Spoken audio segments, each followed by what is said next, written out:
Hey friends, this is Dolynny TV as we get set for game number 3 between the Edmonton Oilers and the Vancouver Canucks. Well, series tied back at Rogers Place. The Moss Pit about to be electric tonight for obviously the Edmonton Oilers fans that will get to enjoy 25 plus degrees or so it seems down here in southern Alberta. Outside of Rogers Place as the series shifts to Edmonton and the Edmonton Oilers look to, for all intents and purposes, take a big lead, right? This 2-1 lead, if Vancouver steals one on the Oilers' ice, is going to be huge. If the Oilers find a way to go up 2-1 with still a chance to go up 3-1 at home, that would be just as, if not more huge for the Oilers. So we'll see what happens tonight. Obviously, plenty to be decided yet. The Oilers and Canucks going with the same goaltenders that have started this series thus far by the looks of it. I don't know if we've gotten official confirmation as of yet, but Schilvas and Skinner have been the first two starters so far in this series for each team, and their numbers currently 3-2 for Schilvas in the win-loss column. 1 shutout, 258 goals against average, 899 save percentage. Stuart Skinner 5-2, 1 shutout, 296, 888. So you are assuming here from Skinner tonight that as the series goes on, as it did against LA, he got better and better each game. I assume tonight maybe the best performance thus far is coming tonight from Stuart Skinner. So we'll see if that reigns true as we get towards puck drop around, I believe, 7:50 tonight. I think 7:50 or 7:48 or somewhere around there is puck drop. Official game time is 7:30, so we'll stay tuned for this one tonight. But yes, 7:30 p.m. Mountain Time is the official start time of the game. So that's when you'll get towards your anthems and stuff, and then obviously puck drop sometime just shortly after that. So we're still a long way away, friends. Lots of time to discuss all the stuff going on with this series now. Vancouver crying about a conspiracy by the refs. Obviously the Oilers fans sitting here saying calls were missed our way too. We're just happy we won, but lots of goaltending questions, both from Schilvas and of course Mr. Stuart Skinner. So there's going to be plenty to be, like I said, decided tonight between these two teams, because it is kind of one of those questions. Both teams have not had their best. Both teams have not been their best throughout the early part of this series. Both teams have a win, and now it's a best of 5 with Edmonton having home ice. So we'll see where this goes, obviously, is the big part, right? I'm kind of not too jacked up. I think it's the exact same situation we found ourselves having after game number 5 in LA leading into game 1 against Vancouver. I really didn't know what to expect. I really didn't know what to hope for, and of course too, it's a weeknight game or a work night game, so that's kind of the tough part there for us this evening. Is it's Sunday night, it starts half an hour earlier, but we all got to show up to work tomorrow, so rubbing the Oilers logo and cheering for overtime isn't exactly going to be the best plan this evening. Toast, welcome aboard. Avery, welcome in. Chris as well. Michael, welcome in. Vision Quest in there. Whale, of course, you already took care of yourself. As we get things set up for tonight's hockey game over the chat, we went for a brief moment there. We are obviously looking for the Oilers to repeat the performance in the majority of game 2. I think it was good enough to win most hockey games.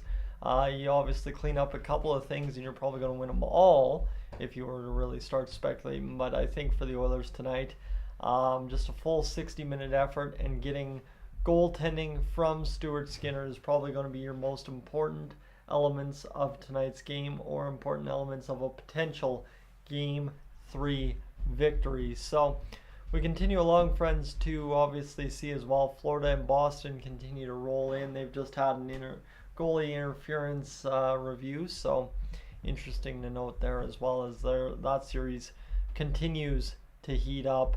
For Connor McDavid, though, he's had a heck of a first 7 games in the playoffs, 17 points in 7 games. Zach Hyman has 9 goals in 7 games. You've got Connor McDavid with 15 assists in 7 games, so he's averaging over 2 assists per game. And obviously for the Oilers, while they're averaging 4.29 goals per game as a team, Vancouver's averaging 2.63, though the Oilers are averaging 3.0 against, and the Canucks only 2.5. So we'll continue to see, obviously, this series develop over the next few days.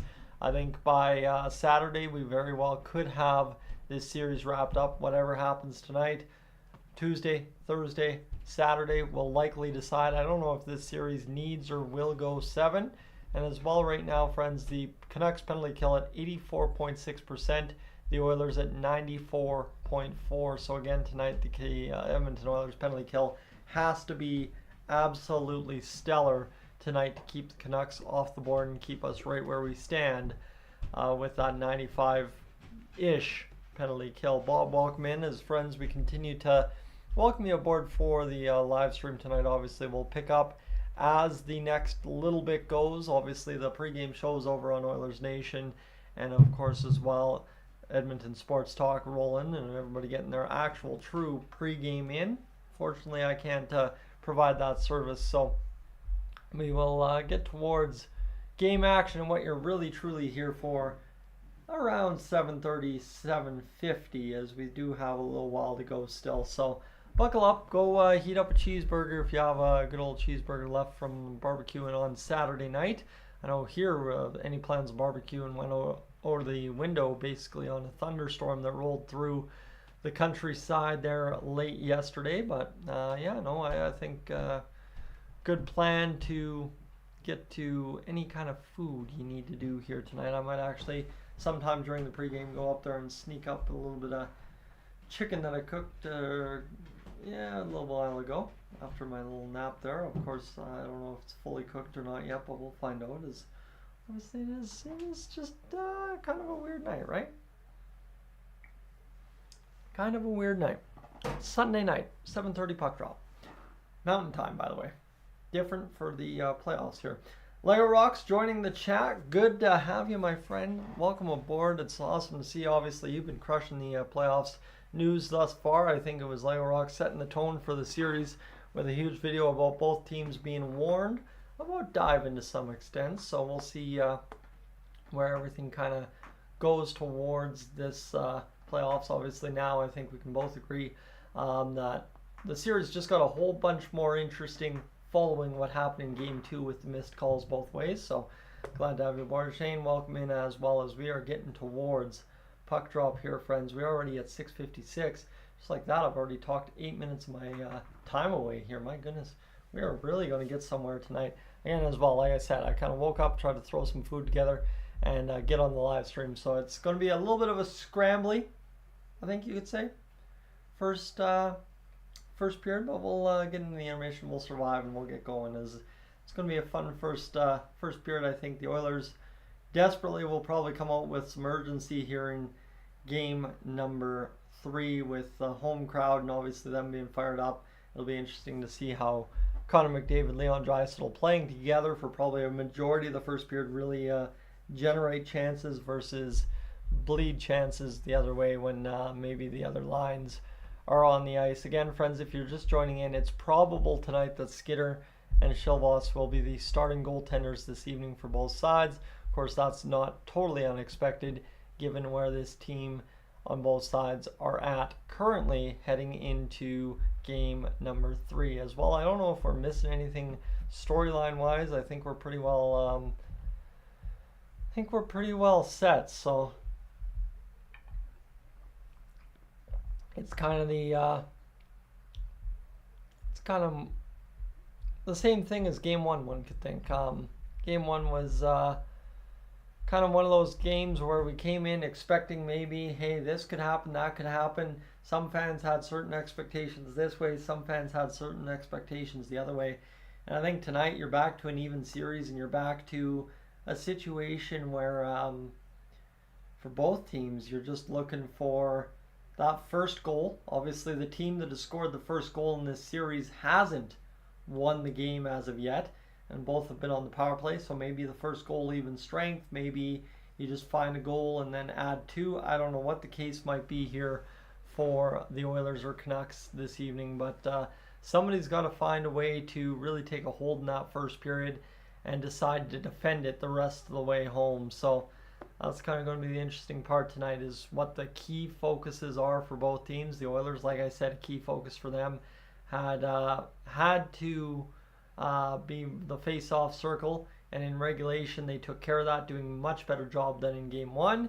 Obviously a reason why they were able to take it to overtime and win the hockey game. So we'll see kind of what happens here, as we're just watching the highlights of overtime right now, actually, as we're inside that last 20 seconds before the OT winner here on the Sportsnet replay, as they're going to try and get the fourth line off for a line change here and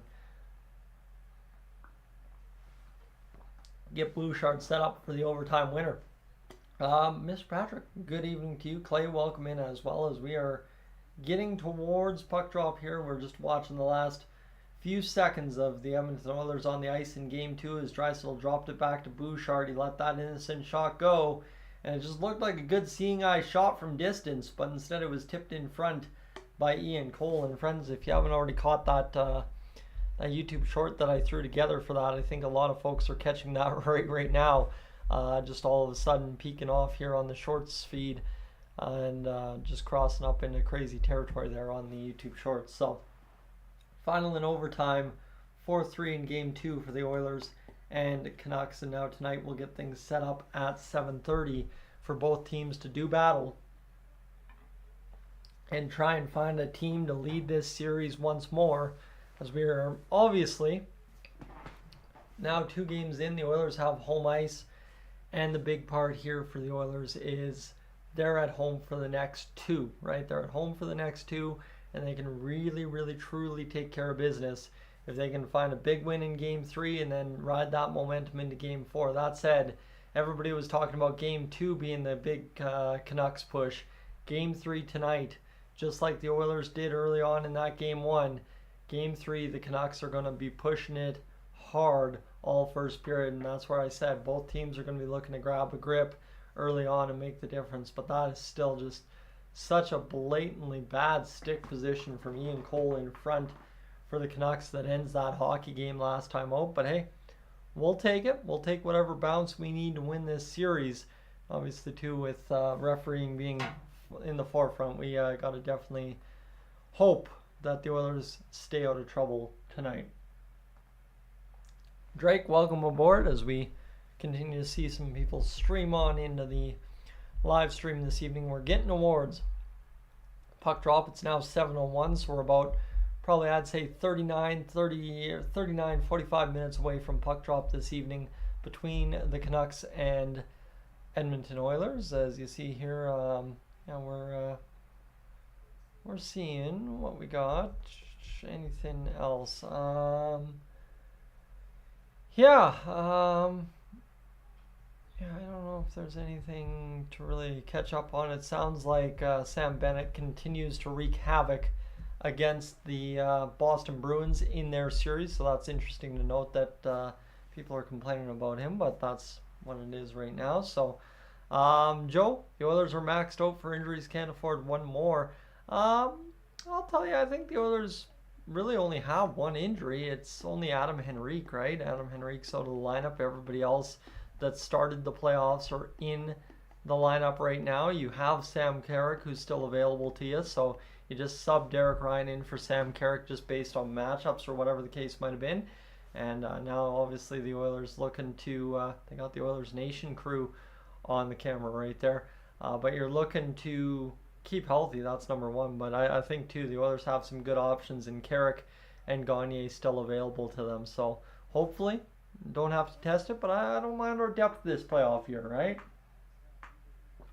I think we got some decent guys available to us. So, I think for Vancouver all over to just do a whole bunch of things tonight, right? They've had to dig deep into the bag of tricks so far in this series, and I think now to beat the Oilers at kind of what makes the Oilers successful, which is just ground pound offense, right?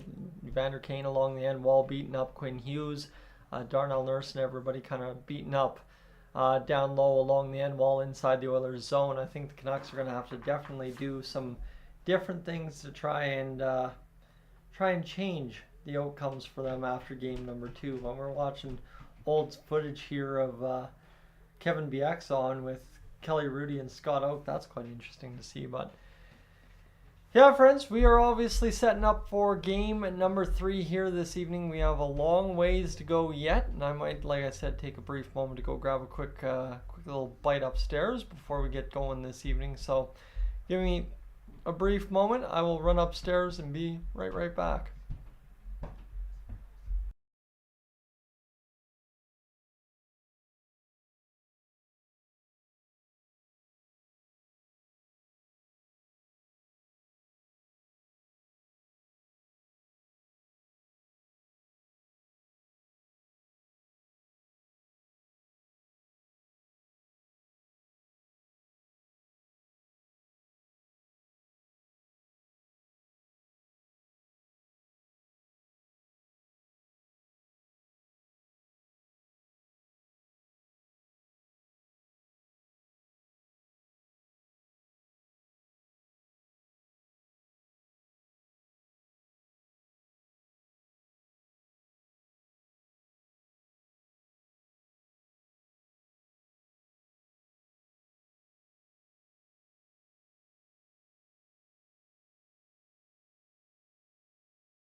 All right, friends, my apologies. Just quickly had to grab a bite because the little snack I had before coming live wasn't quite cool in the stomach, and now we will do this.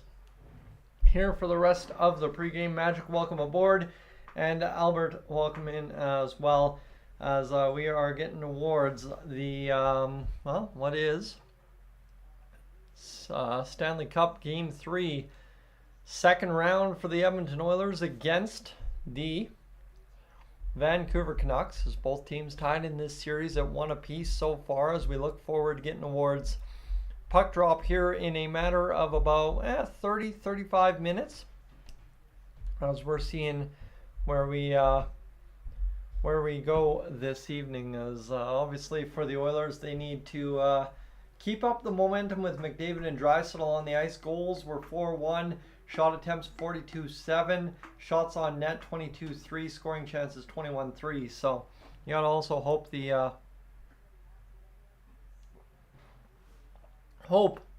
that the depth guys can do some stuff, because they were out shot attempted 29-28 without McDavid and Draisaitl on the ice. So Carter, welcome in. I'm doing all right this evening. I think we're all doing all right. It's been a pretty decent day here in southern Alberta. I know northern Alberta's got a couple evacuation alerts due to wildfires. So tonight, hopefully anyone that's out on the roads kind of getting to safety. Stay safe, get safely where you're going, and hopefully you get a chance to catch tonight's hockey game at some point. Mr. Doom, welcome in, and JJ.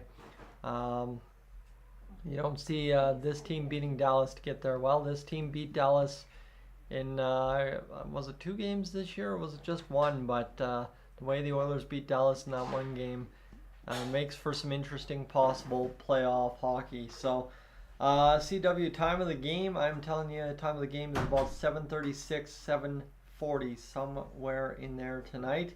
And for those of you wondering, again, as Mop's asking, basically I cannot show the game due to copyright restriction with the NHL, so they're grateful enough to allow me to do the amateur, I guess, knockoff, whatever you want to say, play-by-play of the hockey game. So that's where we will settle up tonight with the play-by-play action.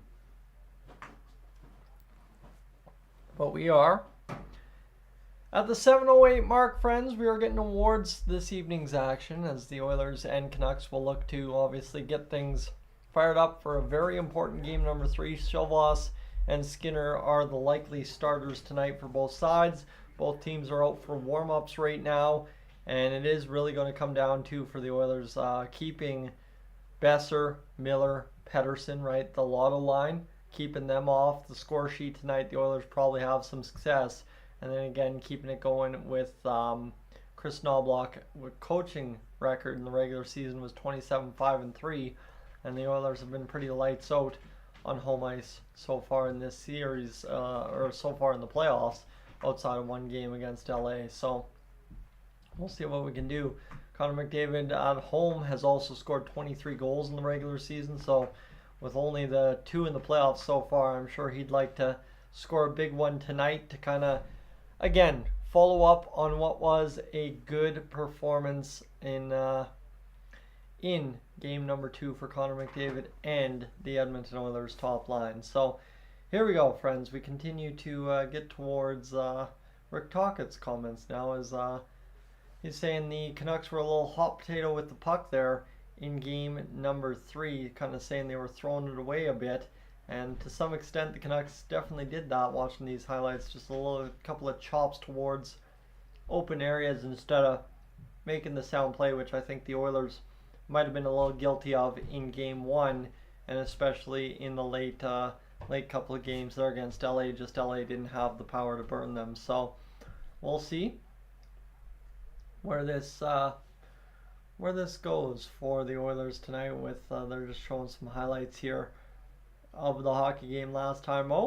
Obviously the Oilers top line looked dangerous, and now tonight, if they can repeat it, it's going to come down to Connor McDavid and Leon Draisaitl definitely avoiding maybe a little bit of heavier contact from the from the Vancouver Canucks, because you would assume that the Canucks are going to come hard and heavy at Leon Draisaitl and Connor McDavid tonight, because yeah, it's kind of one of those situations where the Oilers got away with a couple of key penalties missed. I guess you could say the high stick against Hughes and the run by Kane throwing Hughes into the end walls. So tonight, maybe we'll see the Canucks try and return the favor. Not saying that the Oilers needed to be penalized or anything for those plays, or that I'm upset that Canucks fans are saying that it was a penalty. I'm just sitting here saying I expect some kind of retribution, but see what happens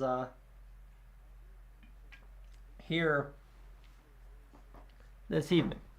As Alan, welcome aboard. Glad to see you stop on by as we get set for this evening's hockey game, friends. We are rolling towards 7:30. It's now 7:11 on the clock, so we're almost there, as we are obviously as well targeting 1,000 hours watched on the stream again, as has been the plan throughout the playoffs so far. And right now, currently sitting at 9.5. How about that?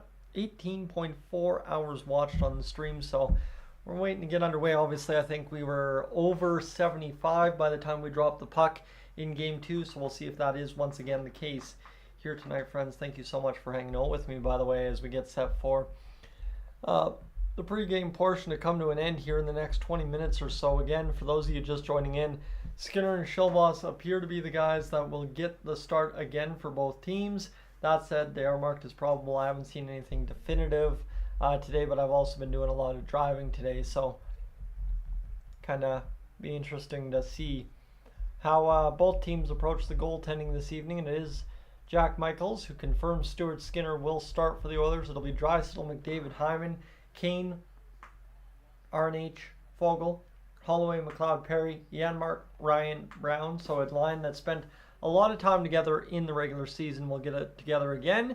Defense remains unchanged, and there you have it. Let's do it, friends. We are just about ready to get towards tonight's hockey game. Obviously, we are really, really close to game 3, and it's similar, like I'm saying, to game 1. You heard me repeat myself a million times in game 1, just simply because in game 1 it was kind of who knows what to expect, and I think game 2 we knew that McDavid, Draisaitl were going to be out there gaming, but tonight I don't know what to expect. The Oilers are at home for the first time in the series. Do the fans play a factor? Does what happens tonight? And your guess is as good as mine. So Mr. Doom knows calling that Stuart Skinner shuts it down. That's a pretty safe bet, I think. And I'll tell you why tonight. I think for Stuart Skinner, he's going to come home really in front of his fans, try and prove, hey guys, stop doubting me. This is what I can do in the playoffs. Sometimes you get beat bad. It happens. Hey, you know what? If I'm giving up the weak ones, but I'm saving the tough ones, that's all you can ask at the end of the day. So, yeah, that's where we'll see what happens as the Edmonton Oilers go along tonight against the Vancouver Canucks. As Xylophone, welcome aboard. Yeah, it could be a chippy game, right? We had a couple of dust-ups there in Game 2, and obviously for the Oilers, they're looking to make sure they don't get too down in the trenches against the Canucks, but at the same rate, the Canucks will be looking for a little retribution for a couple things in Game 2. So, Roger, why won't they let me show the highlights from last games? Because it's copyright of the NHL, right? The NHL owns the rights. I would have to pay for them, and I doubt the NHL is going to allow me to pay for that. I think they've got their media partners that they deal with, and I will tell you, based on the YouTube revenue, I cannot afford NHL media rights. So it's kind of one of those things. Thankfully, they allow me to do what we can do here on a regular basis, and that's what I got to be grateful for, I guess, at the end of the day. Mark, you want to see a no-stress hockey game tonight? That would be nice, right? The Oilers coming out of the gate early, going up 4-0 in the first, adding 2 in the second, and then kind of rolling it up with a 7-1, 8-1 victory. All told, that would be pretty solid if we're being truthful tonight. So that is a little bit hoping too much, one might think. So yeah, Scott, I think that's a big part about why I continue to repeat myself tonight, is just simply I don't know what's going to happen tonight. It's like I said, similar to Game 1, where I just expect the Oilers to have an interesting game, a good game, but one of those ones that's kind of hard to predict on what might happen this evening against the Vancouver Canucks. So, yeah, as we go, welcome aboard, cheering for the Canucks. And again, friends, if you are cheering for the Canucks, no hard feelings. So let's keep it civil in here tonight, and let's not get out of control, as I think we've done a good job of that so far, outside of maybe that 5th goal against the Oilers for Vancouver in game number 2. So, yeah, as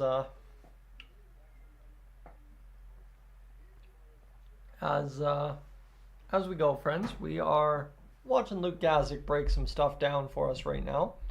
So that's interesting. But, yeah, just is there anything on the Canucks here that we're missing? I feel like we might be missing something, but I don't understand it. Yeah. Don't think there's anything we're missing. Obviously, the Oilers are back inside Rogers Place for the first time in the series, as the Canucks Game 3 lineup. Here you have it. They've got Suter, Miller, Besser, Carlson, Pettersson, Mikheyev, Joshua, Lindholm, Garland, Allman, Bluger, and Lafferty, and then Hughes, Hronik, Soucy, Myers, Zadorov, Cole. So Di Giuseppe and Höglander come out, and Allman and Carlson come in. So the Canucks go to some more depth guys to try and change the outcomes. And possibly, like I said, you might be looking at some retribution here for the Canucks. So they might be throwing some throwaway guys in the lineup to maybe have that certain task. So Linda, welcome in. Gary, welcome in, as well as the Oilers and Canucks are about set to get things going this evening for what should be a very good game tonight between both teams. But again, when it comes to what do we expect, what do we think will happen, that is very much up in the cards tonight, as both teams get towards puck drop here in a matter of moments. And obviously it is 7:17, so we've got about 17-20 minutes to go until puck drop. But for the Oilers, you got to think that the home crowd is going to be cheering them on to do some pretty good results right out of the gate tonight. That's at least what I'd think. But again, just because you think it doesn't mean it's true. So we'll see. We'll see where the Oilers go tonight with the start of the hockey game. Again, this is one of those games, just get me to puck drop, because I don't want to talk about it. I want to see the results. I want to see the bread and butter of what this Edmonton Oilers team is going to put forward for us tonight against the Vancouver Canucks, because there's all too often a lot of talk, a lot of hype up to a game, and then it just doesn't live up to expectations. Obviously, the Oilers had that in Game 2 against the LA Kings. So now, tonight, you got to be careful of that here in Game 3 against the Vancouver Canucks. Friends, if you haven't already hit that like button on the stream, I'm going to encourage you to do that right now. And as well, for the first time all stream, I'll talk to you about the subscriber goal for tonight's game as we close in on, obviously, puck drop here in the next little bit. We're at 15,630 subscribers tonight. We're going to go nice and simple, just 15-7. Finish off what we were trying to accomplish in game number 2. We were going for 15-7. Came a little short. That's fine and dandy. Sometimes you got to set a lofty goal to hit it. So 15-7 is the subscriber goal by the end of the stream tonight. I'll keep you updated, and as well the watch time hours for those of you just tuning in. Those of you that know, tuning in for well, hopefully 1,000 hours this evening. We're already up over a grand total of 30 hours on the stream, as we're not even quite fully towards the pregame portion from Sportsnet. So let's get this going, friends. We've got obviously everybody tuning in, sending the messages now, as we are about set for the last 15 or so minutes before puck drop, as the Edmonton Oilers have to come out crashing, banging, and flying tonight to keep the Canucks off the board early, and to go out there and try and shift the momentum in this series right away. Mark, you're saying they have to also keep it a clean game tonight. One might think that would help as well, as the Oilers desperately need to make sure that anything questionable between them and the Canucks is kind of going back and forth equally, right? I think for the Oilers, last game, both teams had a lot of missed calls, and it's one of those things where any one of those missed calls could have changed the game on a dime. Tonight, you want to not put yourself in that position, especially under the microscope of the other team, right? If the Canucks start feeling you're getting away with stuff, they're going to start crashing on you a little bit harder, and it's going to get a little bit crazier from there. So hopefully that that is not the case tonight for the Oilers, where they go out and kind of get teed up for a few too many penalties this evening. So AJ, welcome in. And Marashi as well as the Edmonton Oilers. Kitty's missed you there as well, as we're getting towards 7:30 here, friends. We are flying towards 7:30. Actually, it's already 7:20. I've been live for half an hour. Doesn't feel like it. I guess that's the benefit of being able to see solid daylight still, right? I mean, yes, the sun's up till almost 10 o'clock nowadays in southern Alberta, but by the time you get to puck drop, it's starting to go down to the other side of the horizon a little bit, so it kind of creates that little bit of, just a little different light out there. Not quite the full torque of 2 o'clock or 3 o'clock, but still at 7:30 you get that. So we're going along here tonight, friends, towards what should be a good hockey game. Again, like I'm saying, just get me to puck drop tonight. I know I do a long extended pregame, but usually that's to make sure I get everybody else's comments in as we get towards puck drop tonight. But yeah, we are definitely rolling along tonight. It'll be interesting as an Oilers fan to see how this game goes. Smurfy Awake, welcome in. Glad to have you aboard, as it is Mother's Day as well, as Awake reminds us of that. As it's been a good day, obviously, spending it home, and now we all get to spend it watching the Oilers, right? And I'm sure a lot of moms are invested in the Oilers tonight as well, as I know that Leon Draisaitl guy is a fan, or has a lot of fans that are moms. I know a lot of my friends that are moms really do dig the Leon Draisaitl, if I'm being honest. So we'll see just how loud and proud some of the moms across oil country get for the Oilers tonight. So we are continuing to rock this evening to see Epiphany come into the chat. Thank you for being along for the ride tonight. As the Edmonton Oilers obviously getting underway in what is now wildfire evacuation season again across Alberta in the northern portion. So hopefully, to anyone that is on the road, if you're listening right now, get where you're going safe, and hopefully you get to tune into the game as soon as you kind of get everything settled. So I'll welcome aboard as well, and Viking welcome in, as the Oilers need an early win. I think that's the one thing that we can all agree on tonight. We don't need to stress out tonight. Let the home fans pump the boys up, carry you home to what should be an easy, quick victory if if. I always try and hinge everything on the if. If you do your job right tonight, you win early and often in this hockey game. Northern Farm Girl, welcome aboard as well as we are getting awards. Puck drop here. We are now at 7:23, about 7 minutes from the pregame intro getting going in tonight's hockey game. Oil Collector is welcomed in as well as we are getting ready for tonight's hockey game. They're just showing the goalie interference challenge here from the Florida game, as I don't know if that's truly goalie interference or, yeah, that is a good goal for the Florida Panthers, and the Panthers win 3-2 over the Boston Bruins in tonight's action. They take a 3-1 series lead, as yeah, we are getting close to tonight's action, obviously, friends. Riley, welcome aboard.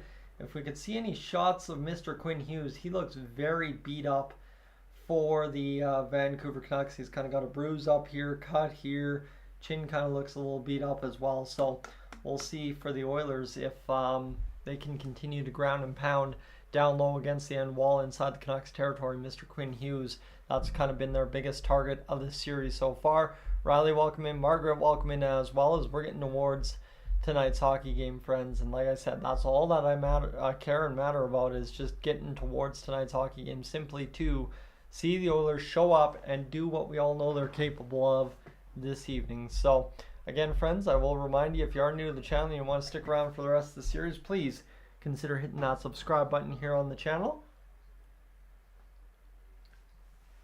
as we get to see JT Miller on our television screens as the Cats freaking out here. We might actually have an early visit from the little three-legged guy here tonight.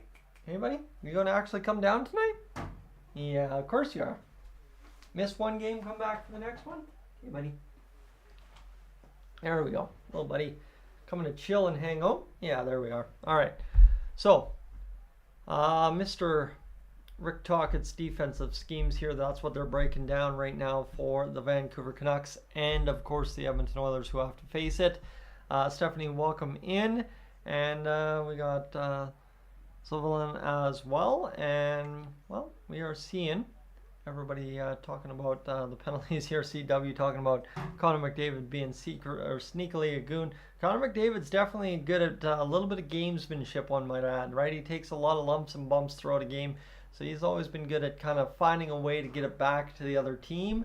And I really don't know what the full impact of missing a high stick on Quinn Hughes, where he's bleeding a little bit, is going to change the series or not. But for the Oilers, like Evander Kane continuing to run Quinn Hughes through the end wall in the Canucks zone, that is going to change the series every single time it happens. So that's the good news for the Oilers, is it's a good concerted effort to definitely get under the Canucks' skin and definitely get kind of make it uncomfortable for them out there in this series thus far. So not that I'm saying I applaud like hitting guys in the face with the stick and cutting them, but again, you're going to earn some breaks in a series. If it's from the refs, you got to take it.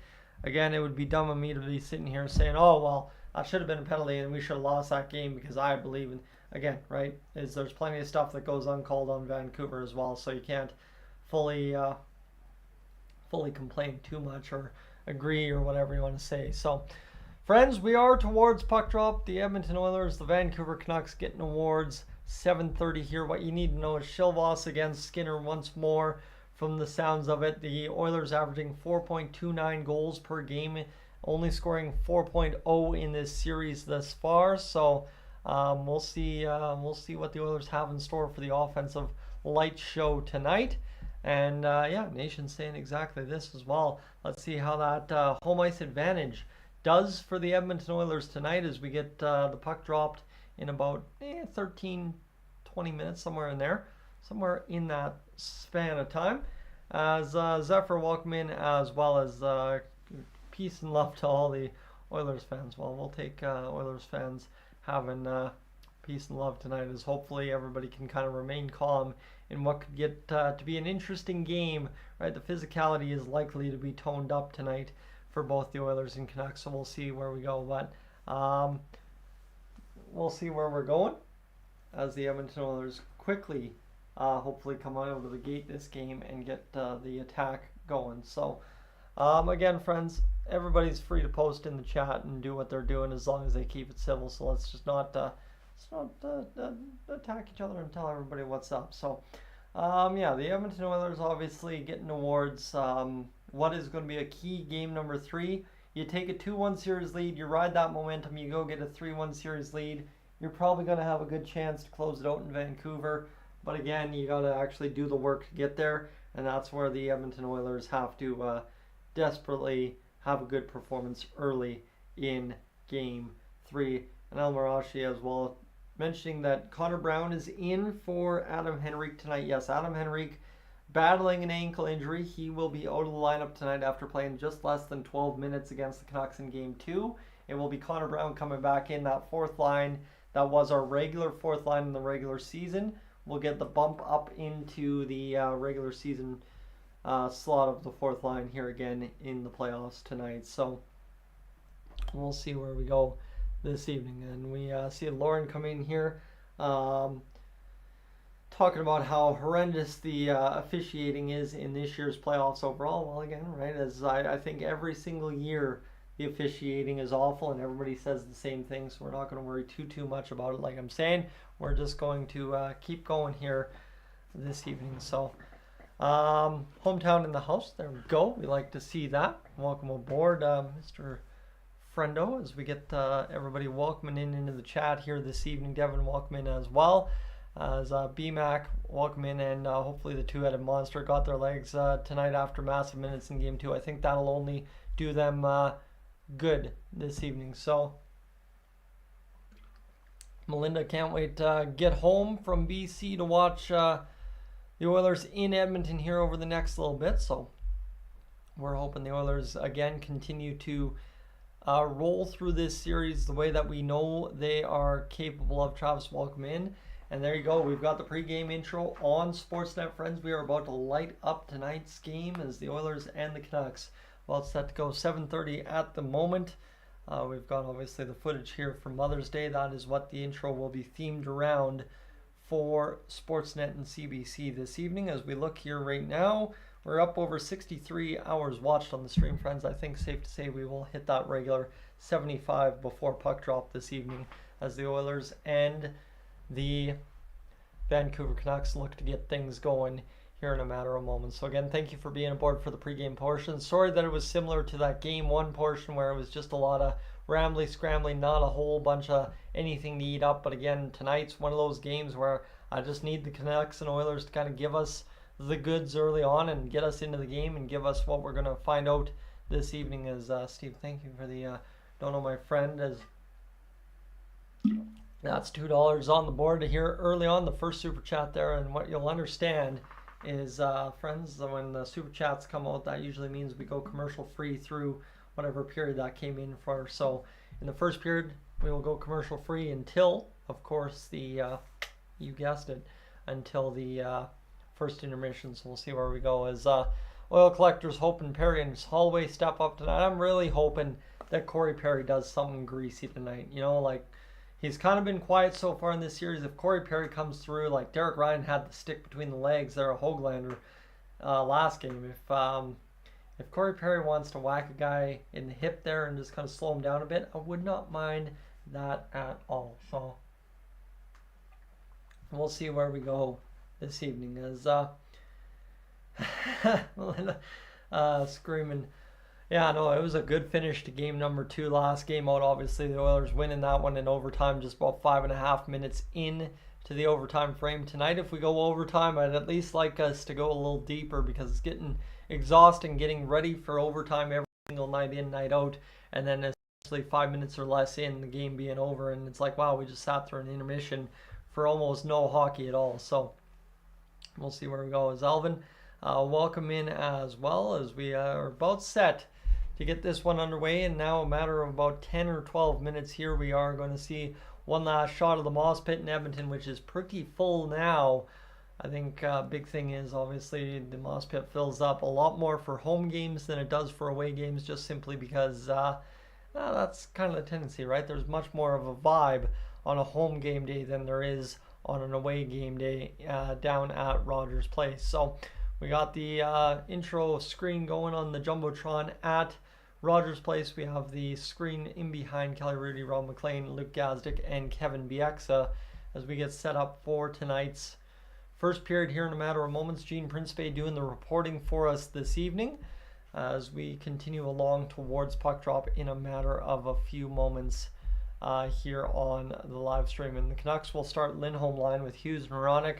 Now blocked ops to go with his Fab Five, the McDavid line with Ekholm and Bouchard. So you like to see that right there for the Edmonton Oilers. They are going to get things going early and often, trying to definitely work down the grinders, you could say, or the shutdown line for the Vancouver Canucks, right? Hughes and Hronek are kind of their best defenders, and then as well, you've got one Elias Lindholm, who's a pretty good shutdown defender, as they've got Evan Bouchard and his mom on the broadcast right now, kind of showing off the moms, I think, in attendance for tonight's Mother's Day hockey game between the Edmonton Oilers and the Vancouver Canucks. So that is where we will get, I think, prompted by the chat, the question marks for tonight's game. What is going to be the final score tonight? I think for me, I'm hoping it's a multi-goal separation for the Oilers, right? These one-goal games kind of killing us towards the late part of the game so far in the series. Hoping the Oilers, right, go out there 4-2 would be my comfortable win, I think. 4-2 is a pretty solid score is what I'm hoping for. Obviously, the Oilers have rolled around that 4-2 average, so that's where I would be assuming for the Oilers tonight would be comfortable in my book, and as well a likely score is Magic's going out to lunch, but hey, you just never know, right? It was coming close there. Who was that against back at the end of the season? Was that against the Sharks or somebody at the end of the season that we rode it up quite heavily? Alvin, welcome in, and as well missing Patrick tuning in, and Ranjith, welcome in. This just audio as well, friends. It will be just me doing basically the play-by-play for you. Unfortunately, Patrick, turn around, that'll be enough for you right there. So we will see what the Oilers and Canucks have in store here in a matter of a few moments, friends. We are getting towards puck drop now within the next 5-10 minutes as the goaltender Archer Shilovs comes down the tunnel for the Canucks. He is set to lead the Canucks out for what will be a huge game this evening, as he again has kind of stumbled out of the gates here in round number 2 considerably compared to his pace in, well, the first round where he was just absolutely dummying it lights out. So we'll see what the case is as we get Stuart Skinner leading the Edmonton Oilers down the tunnel here in game number 3, as Stuart Skinner makes his way down and he's rolling through the blinking lights, the red and orangish, whatever lights those are, as the Oilers come down the tunnel ready to get this going this evening. Rogers Place is absolutely exploding right now. They do a good job of the strobe lights too. Multicolor changes and everything as the Oilers come down the tunnel and hit the ice here.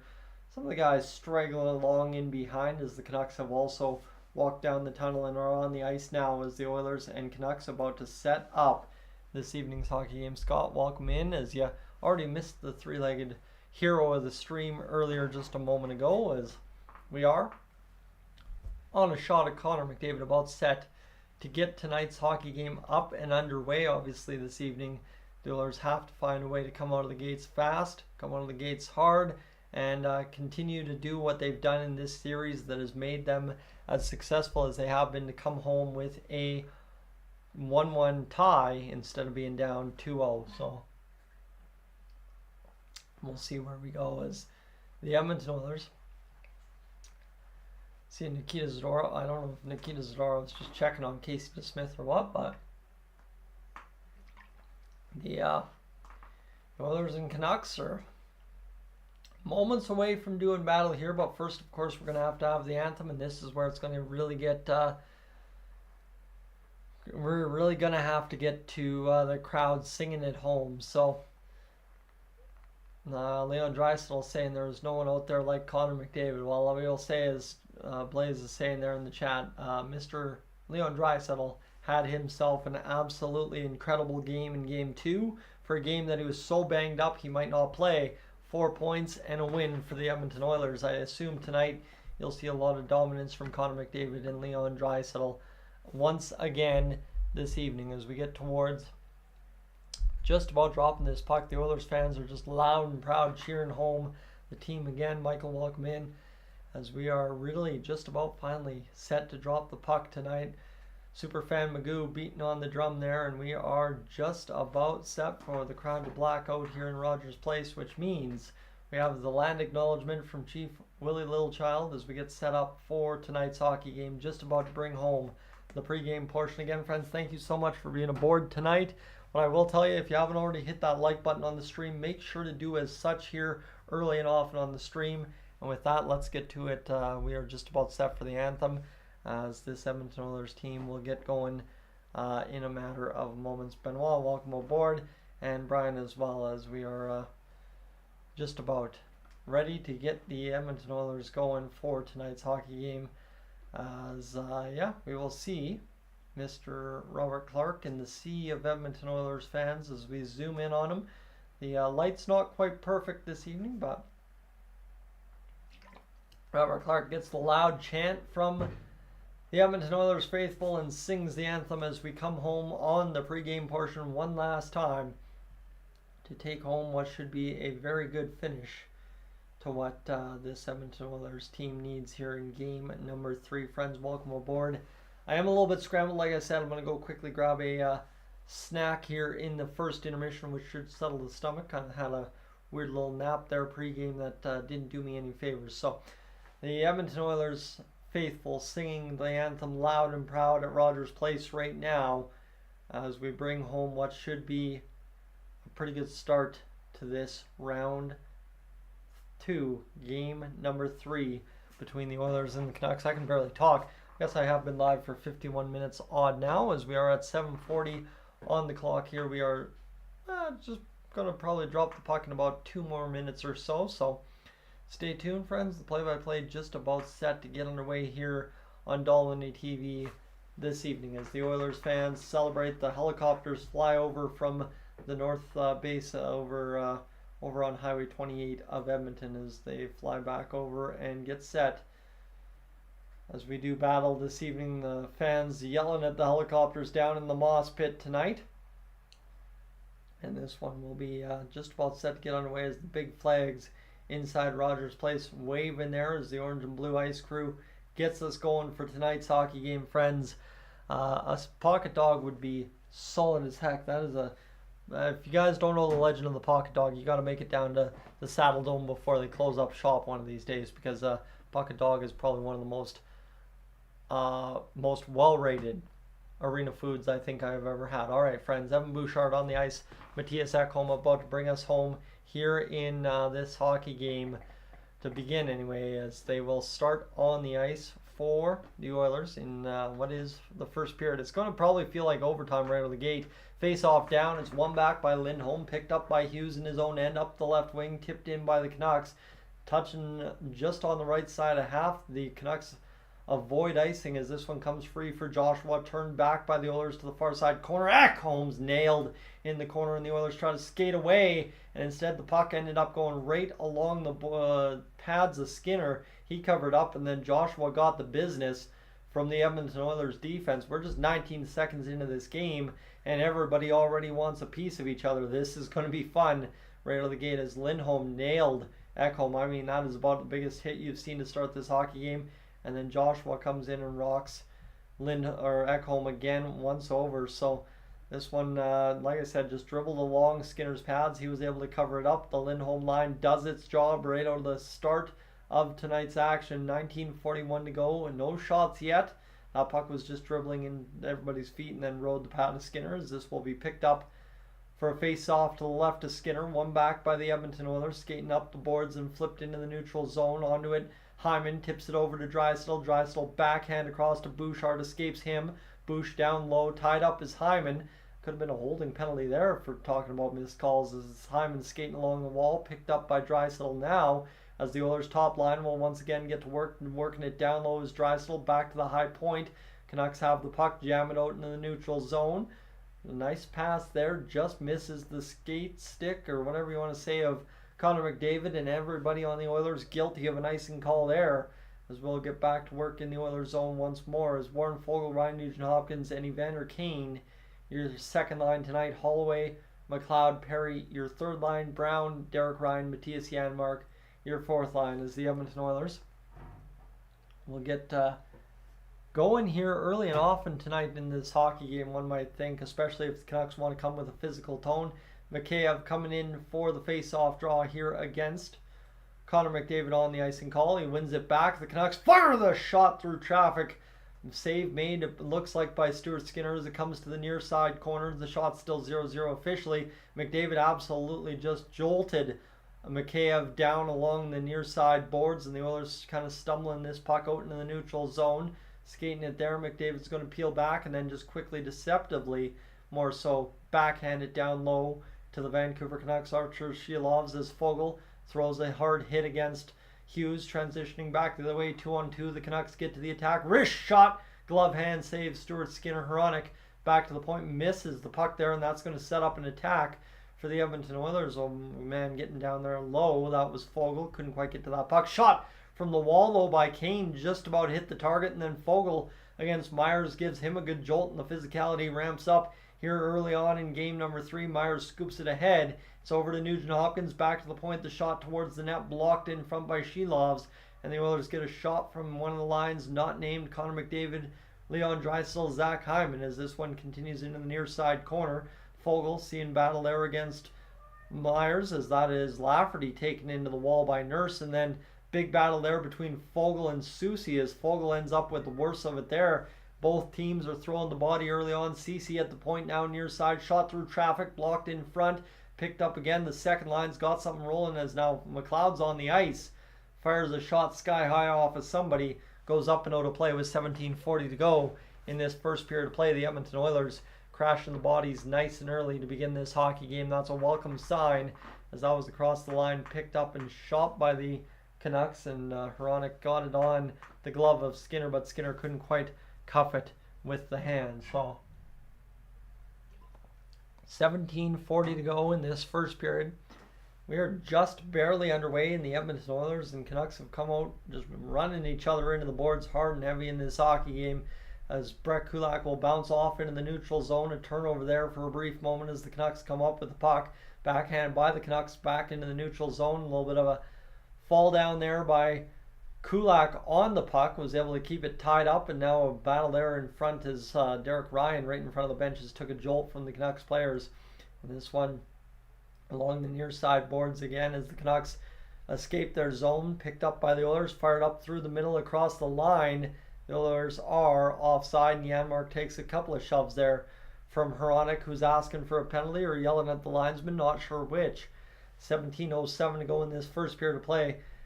And the voice is starting to feel a little damaged here after all these playoff games, friends. I can hear it sometimes just at the tail end of certain sentences where the voice starts to fail a little bit. The Oilers and Canucks, so just underway in game number 3. The series is tied at 3 apiece, and they are obviously looking to continue what has been a fun one thus far between both teams. So Connor McDavid will hop over the boards for the Oilers here. The best of 7 series game 3. The Oilers all time are 31-20. The Canucks are 13-25 all time. So keep that in mind as well tonight. If you're looking for a super stat, that may very well be your super stat tonight. The Oilers with the decided edge in the win-loss category when it comes to game number 3. Face-off between McDavid and Miller, tied up to the near side boards, picked up by Bouchard, scooped away to Ekholm freely on the far side, fired right into the middle of the ice onto the tape of McDavid, who unsuspectedly came up with that puck to himself, as this one will come back to the point now, picked up by Suter. Suter's going to see it steered away by Draisaitl over to Ekholm. Ekholm along the far side wall, picked up by Suter. Besser looking to make the play now for Miller. Miller back to the point for Besser. The shot off of Stuart Skinner. The save is made. Back around to the far side. Picked up by the Canucks again. Looking to fire that shot down low as Bouchard will tip it up to the near side point as the captain, Quinn Hughes, keeps it in. And this will instead be Draisaitl on the quick play coming through the middle. He's taken down. The Oilers cheering for a penalty as this is rushing in. Shot, one-timer, denied by Shelovs. Gets the cover, but what a stop there as the Oilers drew the penalty and then immediately still attacked. Bouchard's tangled up with the Canuck right in front of the crease. So Draisaitl's talking things over as he was tripped up by the Canucks there. A quick stick in the feet takes Draisaitl down at the blue line. And then what a play there to get that one-timer down for Connor McDavid, who I think might have to some degree hit Zach Hyman. No, it in fact hit Hronek and then Hyman in front of the net. So here we go. Face off. Inside the Canucks zone, a 2-minute power play, 16-16 to go. The team that has scored a power play goal to start the hockey game in the 2 games so far this series has yet to win a game in this series. So the Oilers looking to reverse that trend. That's something we talked about earlier on in the pregame portions. So 16-16 to go as the Oilers and Canucks look to do battle here off this face off to the far side boards. Hyman taps it back to the boards for Bouchard. Bouchard, far side pass over to Nugent-Hopkins, wheeling and dealing down low was McDavid. Hyman spins, can't fire, and the Canucks will be able to clear down the ice into the Oilers territory. 84.6% penalty kill ratio for the Vancouver Canucks as Bouchard leads to the left wing across the line. It's Leon Draisaitl being taken down by the Canucks. He's pushed from behind, kind of gets up slowly and then again taken down from behind as those elbows to the back. If he is indeed hurt, I'm sure are not feeling too comfy. Near side pass over to McDavid. McDavid loading up Draisaitl as he methodically drifts into position. Back to Draisaitl there. Draisaitl looking back door for Nugent-Hopkins. Shot right in front. Nuge was there to tap it in but couldn't quite get the handle on it, and the Canucks will get the clear down the length of the ice as Draisaitl, just like that, little sneaky pass through the middle, able to fire it down as Bouchard will pick this one up. Bouchard over to Draisaitl now as Draisaitl down the right wing. Back to the point now for McDavid. McDavid wheeling and dealing over to Draisaitl. He falls, but a nice play falling down to keep it alive for Bouchard, who goes back to McDavid. McDavid over to Draisaitl. Draisaitl faking the shot and then getting a shot off the glass off a stick of the Vancouver Canucks. 41 seconds to go. Bouchard mishandles it at the blue line, and that will likely spell the end of the Oilers' power play as they get everybody else on the ice here with 30 seconds to go. McLeod lightens the load for Bouchard and will carry up the ice as this one comes through the middle of the ice. Fired in there now for Perry, who will tip it through the air back to the blue line for Ekholm. Ekholm to the far side for Nurse. Nurse down to the far side now, picked up by Kane back to Nurse. Nurse back to Kane. The shot from the left side. Shot in front. Blocked. Scores! Ekholm on the deflection. His third of the playoffs to the back of the net. The Edmonton Oilers find a way to go up 1-0 on the expiring power play right there. You like to see it for the Edmonton Oilers. What an opportunity. A shot from Kane from the left side wing, right on the circle area there as he walked down off the pass there from Nurse. And you love to see Evander Kane shooting the puck because good things happen. Ekholm sneaks in from the point and finds a way to fire home the puck that gives us the lead. The Edmonton Oilers continue to score power play goals, but this time another depth scoring goal, and obviously for the Oilers a big one right there as Ekholm, his third of the playoffs so far, as it is Kane and Nurse that both draw their second assists. And I think it was someone saying tonight that Darnell Nurse needs to have a big game. Well, right there, just like that, Darnell Nurse out of the gate with one goal on the ledger. Well, one goal contributed to on the ledger as Connor Brown gets down low along the end wall. It's picked up by Ryan right to Brown again as Brown continues back to the point. Here's CC. CC fires towards the net. Off the end wall to Brown. He spins around, puts it on the tape of Besser through the middle of the ice. Chopped down there, and then a big hit by Nurse into the arms of Alman, I believe, as this will be 13:38 to go in the first period of play. The Oilers have taken the lead. They have a 6-2 shot advantage, and they are definitely earning their lead so far in this hockey game. Perry against Cole throws a hit. Holloway goes down low to Perry, back to Desharnais. The shot tipped through traffic, goes up over top of the net. 13:20 to go in this first period of play. As Zadorov has the puck, he will make the quick, simple pass through the middle. The Canucks able to control, back inside the Oilers territory. It pinballs around the neutral zone on the clear, fired back into the Canucks zone, or Oilers zone, sorry, as this will be picked up by Desharnais. 13 minutes ago, fired up the wall and back into the neutral as both teams now start to clog up the middle of the ice a little bit here following that power play goal for the Oilers. Skinner out to play that puck along the end wall, and now as Kulak will go over to the far side for Desharnais. Desharnais picks it up and goes up for a skate now down into the Canucks zone. It's flipped along the end wall. The Oilers forecheck there, couldn't get to the puck. And the Canucks will transition back the other way, firing in off the boards there as that is Karlsson. Linus Karlsson getting down low into the Oilers' end. His first action of the playoffs here against the Edmonton Oilers. Back to the near side boards. Mikheyev rolls around to the far side wall. The Canucks looking to get a response here. Hughes has it tipped past him. And that is Foegele trying to really harass Hughes down low. Almost takes O'Kane. And I think Kane just punished Hughes once more. 12:06 to go in this first period of play. The Oilers lead 1-0. Lindholm hits Bouchard rather heavily along the end wall as Ceci with the puck will skate it over to Bouchard. Bouchard looking to get the line change completed before moving forward here as it's picked up by Connor McDavid. He avoids the low bridge hit there, and we will have a penalty upcoming against the Oilers by the looks of it here. Draisaitl's going to take a call against Lindholm as he will head to the bench here, and the Edmonton Oilers have taken a call as Leon Draisaitl goes in and kind of braces himself for impact against Lindholm. And yeah, okay, that's why. Yeah, I can see why that might be a call. So good little opportunity there for the Oilers to bump in contact. Like I said, they're going to get some calls against them tonight, right? I'm not saying that the Oilers are going to be immune to taking penalties tonight just because Canucks fans feel there were missed calls in Game 2, but for the Oilers tonight, friends, we'll see what the penalty kill has in store. Obviously, the Oilers have opened the scoring on the power play. We'll see where we go. So, Daniel, welcome in.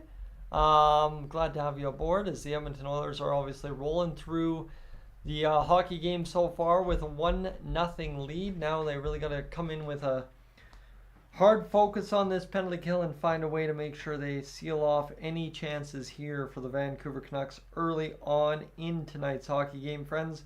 We're already up over 156 hours watched on the stream, so good likely chance that we hit 300 by the end of this first period, and we're up for possibly over 1,000 hours once more. So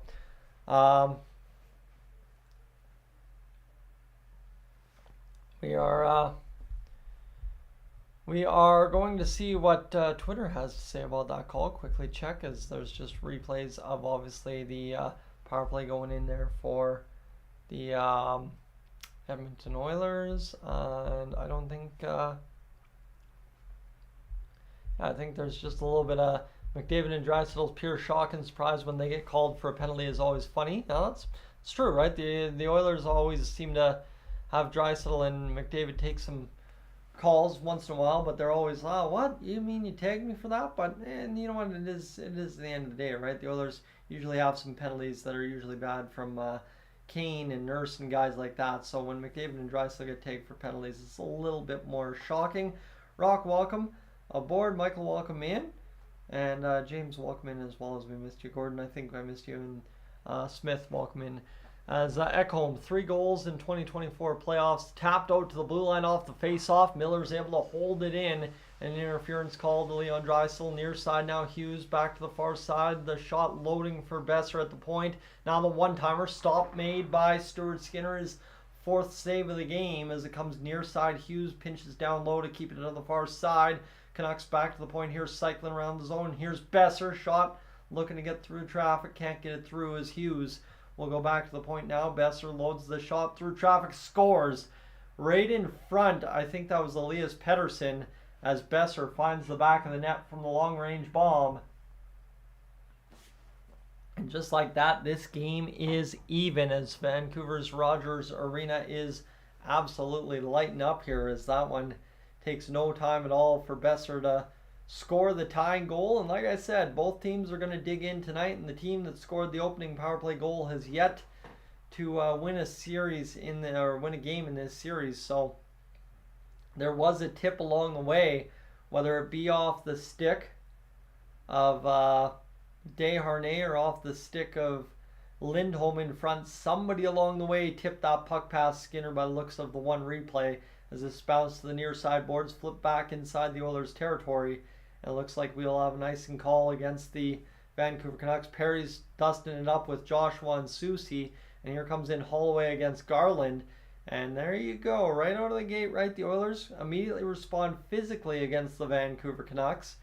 Just over half a period left to play, so we'll see where we go. But Andrew, how do I remember all the players' names on the fly? Well, thankfully, I've had 2 games to kind of get comfortable with everything, but it is definitely something that 10 years of experience helps out with, that much is for sure. So here we go. Face off. Down, 1 back by the Vancouver Canucks, stolen away by Bouchard until Joshua kind of picked his pocket far side. It's picked up by Joshua on the pass to the near side once more. The Oilers will flip up along the boards. Soucy back inside the Canucks territory. It is offside. The face-off will come outside the Oilers zone. As it has been an interesting start to the hockey team. Both teams with a power play goal. At some point, both teams are going to have to decide one or the other is going to take control of 5-on-5 in this series. As the Oilers have to find a way to get this going. 10:55 to go in this first period of play. Besser will be on the ice again following the power play goal, as this one's picked up by the Canucks off the face-off. Hughes over to Hronik, up off the boards and picked up again into the neutral zone, as Skinner will be out to play the puck, looking to make the play to the far side boards. CC back along the wall, picked up now by Zadorov, as it'll be not stolen away by Foegele. Indeed, and this time it will, as he takes a little bit of a whack there from the Canucks, getting back as he was out-muscled to that puck into the neutral zone. Fired back to Stuart Skinner. He will cover up the puck and hold down the fort as the Canucks take the net off for some reason. Not exactly sure what that was all around behind the net, as Stuart Skinner 4 wins in his last 5 games played. 238 goals against average, 904 save percentage, is 10:26 to go in this first period of play. And Vinny, I'm not sure what you're talking about. Once again, the Oilers can't get a save from Skinner. The Oilers have 6 shots on net. They have 1 goal. The Canucks have 6 shots on net. They have 1 goal. So again, I really don't know where the hate is coming from Stuart Skinner when that puck gets tipped in the slot. As this one's back to action here, near side, picked up by Kulak. Fired around on the far side boards. That's a lazy play by the Oilers, keeping that puck inside the zone for the Vancouver Canucks. Up near side boards, it's reversed around on the far side. Holloway takes a big jolt there coming onto the puck. He'll quickly pivot back into the neutral zone as Hronik is beat back, but it's Hughes all the way back inside his own zone. 9:57 to go in this first period. Near side, Bluger will try and play this one along the near side wall. He'll fire towards the end wall. Picked up by the Oilers as the Canucks complete a line change. Going for a skate and then turning back was Kulak, as the Oilers think better of a rush up the ice, trying to catch the Canucks odd man back the other way. Now on the ice, Hyman and McDavid alongside Draisaitl, as the Canucks will get across the blue line and back inside the Oilers zone. Myers driving on deep into the Oilers zone, back to the line. Soucy couldn't hold the puck on. Tipped back towards Myers. Everybody's yelling for an offside. None upcoming, as it goes to the far side now for Draisaitl. Draisaitl back to the near side. Bouchard. 9:13 to go in this first period of play. 7-6 now the shots for the Canucks, as McDavid dances through the neutral zone. A couple of whacks there from Joshua slows him down. Shot from Ekholm through traffic, goes off the side of the net. In behind the net now, Draisaitl and McDavid tying up, trying to get this puck free to the middle, as instead McDavid will roll along the wall back down to Draisaitl. Draisaitl will protect the puck, kick back to the blue line, leave it there for McDavid, who ties up against Joshua. Puck back to the blue line, and everybody just kind of stops skating for a moment, and the Canucks will get the clear on the non-icing call, as it missed just wide of the line there, hitting the corner before, as this picked up by Ekholm, who has the goal for the Edmonton Oilers in the hockey game on the power play. Secondary power play unit goal, as Brown's along the wall. He's been pesky so far, keeping pucks alive inside the Canucks zone. shot from distance from Nurse swallowed up by the glove of Shelovs. And the Edmonton Oilers now have 8 shots on the net tonight as the Oilers get going this evening. So, friends, give me a brief moment. I'm going to tell you to hit that subscribe button. We'll come back and check the watch time in a matter of moments. But as you see, the water bottle is indeed empty. We'll get back to action in just a moment.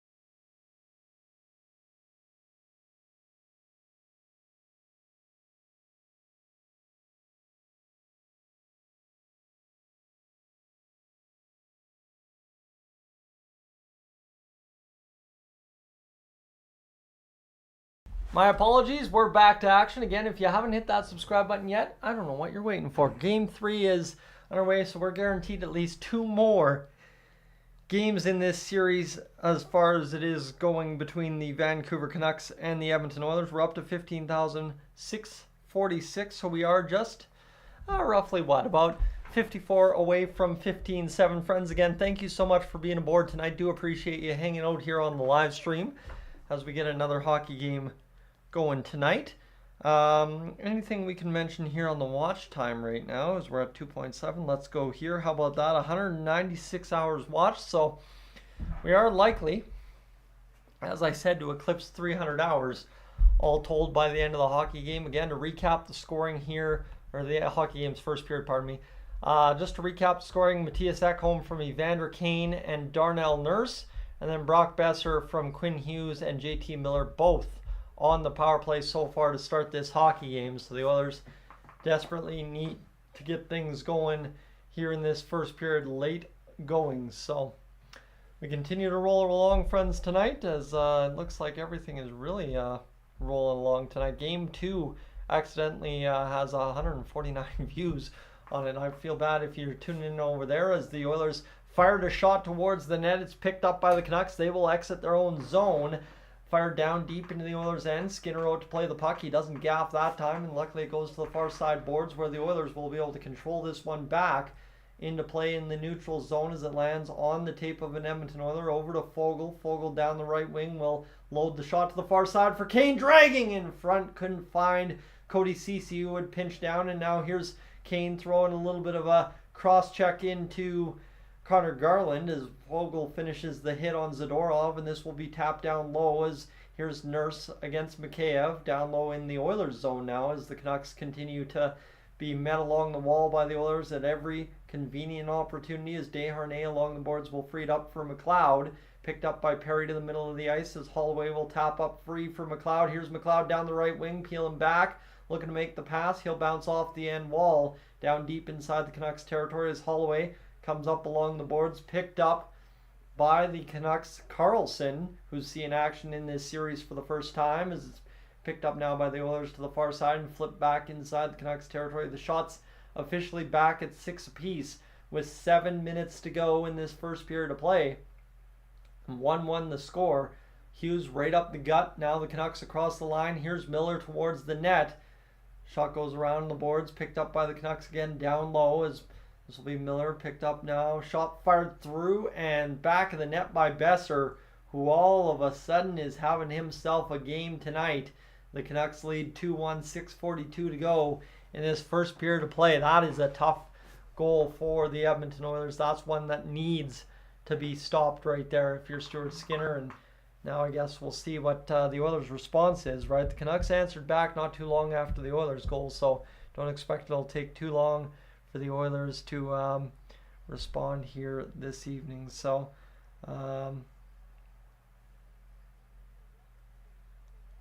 yeah, that's a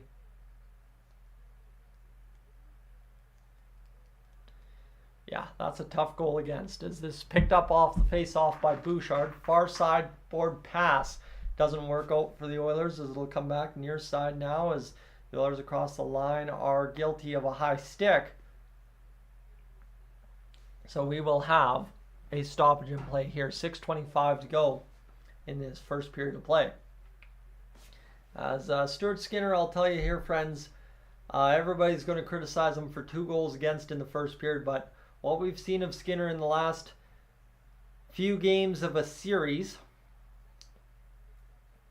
for the Edmonton Oilers is simply the fact that in game 3 through 5, Skinner allowed very few goals, and he was locked in the second and third period. So hopefully for the Oilers tonight, it works out, as this will be picked up now by the Canucks off the face-off along the near side boards into the Oilers' end as Ekholm takes down Garland along the wall. It's picked up by Nugent Hopkins far side boards as apparently Ekholm had lost his glove. Near side boards picked up by Foegele now on the pass across the line. Fogel's battling there. Big jolt from Nugent Hopkins on Garland sends him to both knees as this Ekholm with 6 minutes to go. Near side pass looking for Kane. Instead he'll backhand in as this one is Zadorov. 5:50 to go as Zadorov has turned back, and the Canucks will go through the middle of the ice. Picked up by Almond, fired in behind the net. This is where the Oilers have kind of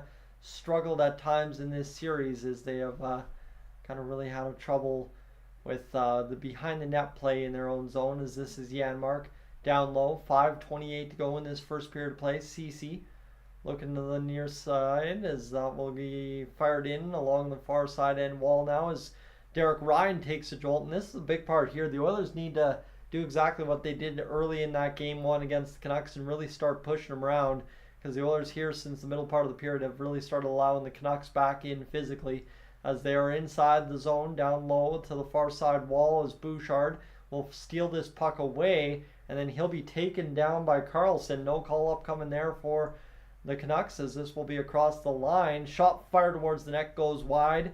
Myers bats this one down low again to Carlson, who's all of a sudden having a pretty good time here as this is picked up by the Oilers along the wall. Brown was able to force it back to Ekholm.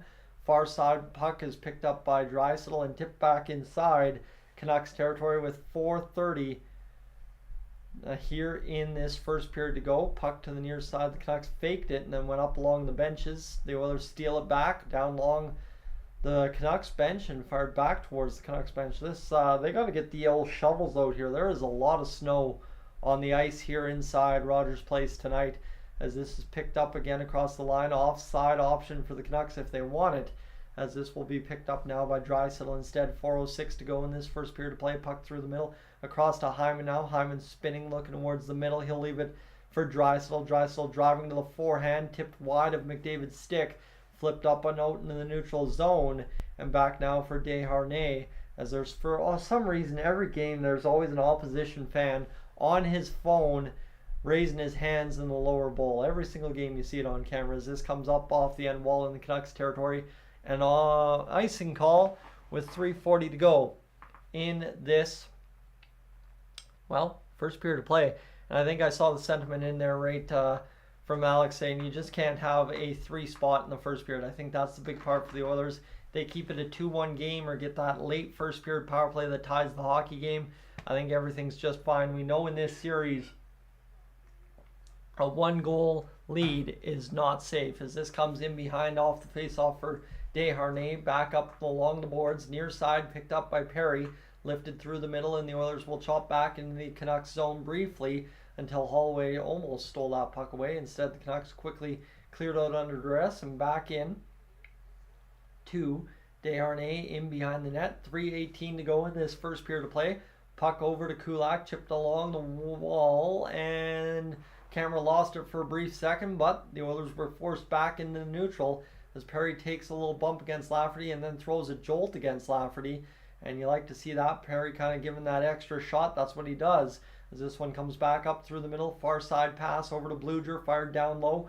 2:55 to go in this first period of play. Canucks' 8th shot on the game is steered away by Stuart Skinner. And the Oilers will lift back out into center ice as this will be across the line. A 2-on-1. Kane fires the shot off the post as he adds Ceci along for the ride with him and just an eyelash off the post as this is picked up now by Foegele. The shot.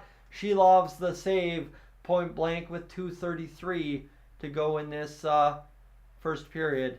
And I think everybody's asking about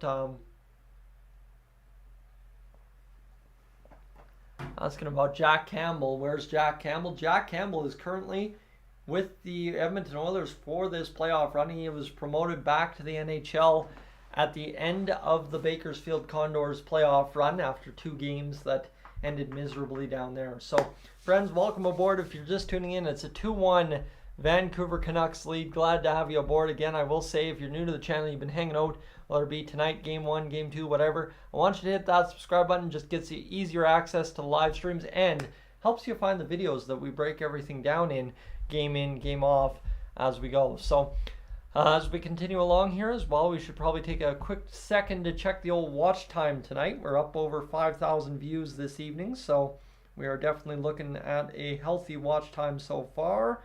Just one extra click of the button there, as we are 5206 times 2.75 divided by 60. How about that? 238 hours watched on the game so far. So we are definitely well in the pocket for that 1,000 hour live stream that we often do here in the playoffs. So 7-7 the shots, 17-12 the hits between the Canucks and Oilers in this first period. See, that's the one thing everybody should have mentioned pregame, is that the intensity will be ratcheted up. Obviously, for the Oilers, they had to find a way to come out a little bit more physically, and the Canucks definitely battling as well with 17 hits. The face-offs heavily in favor of the Canucks once again. If the Oilers find a way to kind of even that up as the late goings of the second period go, and as the late goings, or as the early goings of the second go, the Oilers will be just fine. Also, they got to clean up the giveaways. 4 giveaways so far in the hockey game. So this is where we are at, friends. A 2-1 Vancouver Canucks lead. 7 goals in the playoffs for Brock Boeser. Face off down, picked up along the end wall as the Oilers get crashing behind the Canucks net. Back to the point, Bouchard will fire the shot. Save made by Shelovs. Back to the point, the Oilers will see it kept in by Bouchard one more time.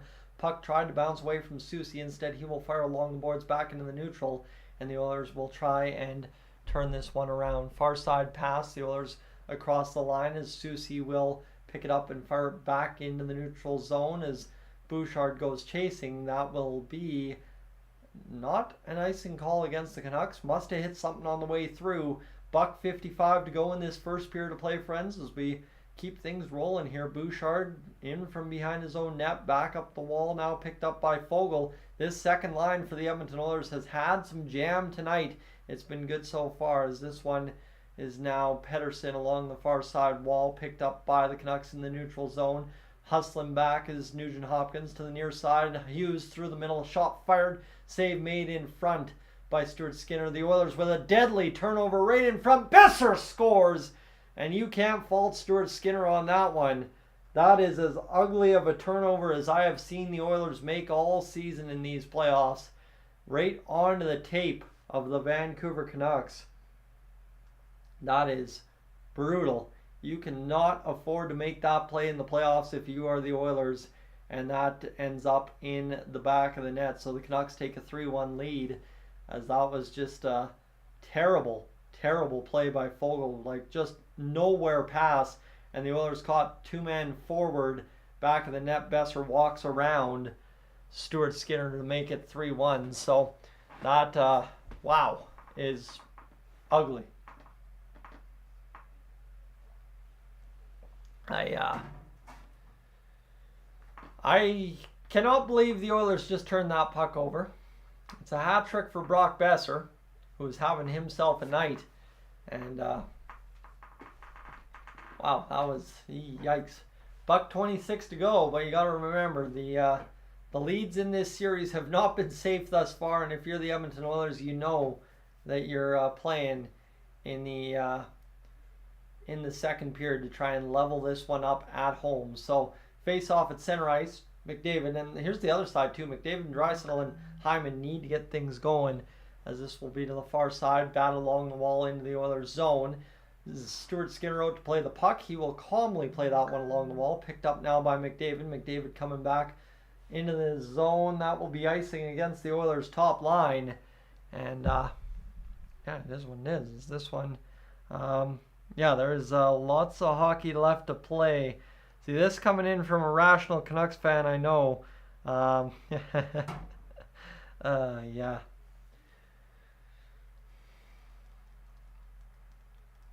The Edmonton Oilers obviously at home so far. Down 3-1. 109 to go in this first period of play. 9-8 the shots on goal. As this one will be a face-off to the near side. Shot from Hughes up, tipped by Miller off the blocker of Skinner. Back to the point now for Hughes. Hughes looking to fire the shot. Save made by Skinner by the glove. 2 on that sequence, and just like that, Stuart Skinner makes right there.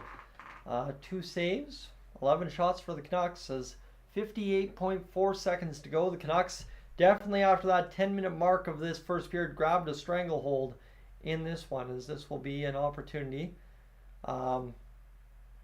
here in this first period now for a face-off to try and clear the zone for the Oilers. Definitely not the period you wanted to start, but that's again, I didn't know what to expect tonight, and of course this was a possibility at the end of the day, as the Canucks have the face-off advantage, 12-7. Desharnais along the boards to the far side, picked up by Janmark. Janmark chips out along the wall for Derek Ryan. Rushing into the zone now, Connor Brown in the far side corner against Hughes. He'll take Hughes down, right to the middle. There's Desharnais, fires the shot through the crease. Chilvaz falls on it, the puck is loose. 5, 6, 7 men in the crease. It's a battle for it, and they're going to have to find out if there's a hand on that puck in the blue paint. 3:72 or 37.2 to go in this first period, and that was a big scramble in the Canucks crease.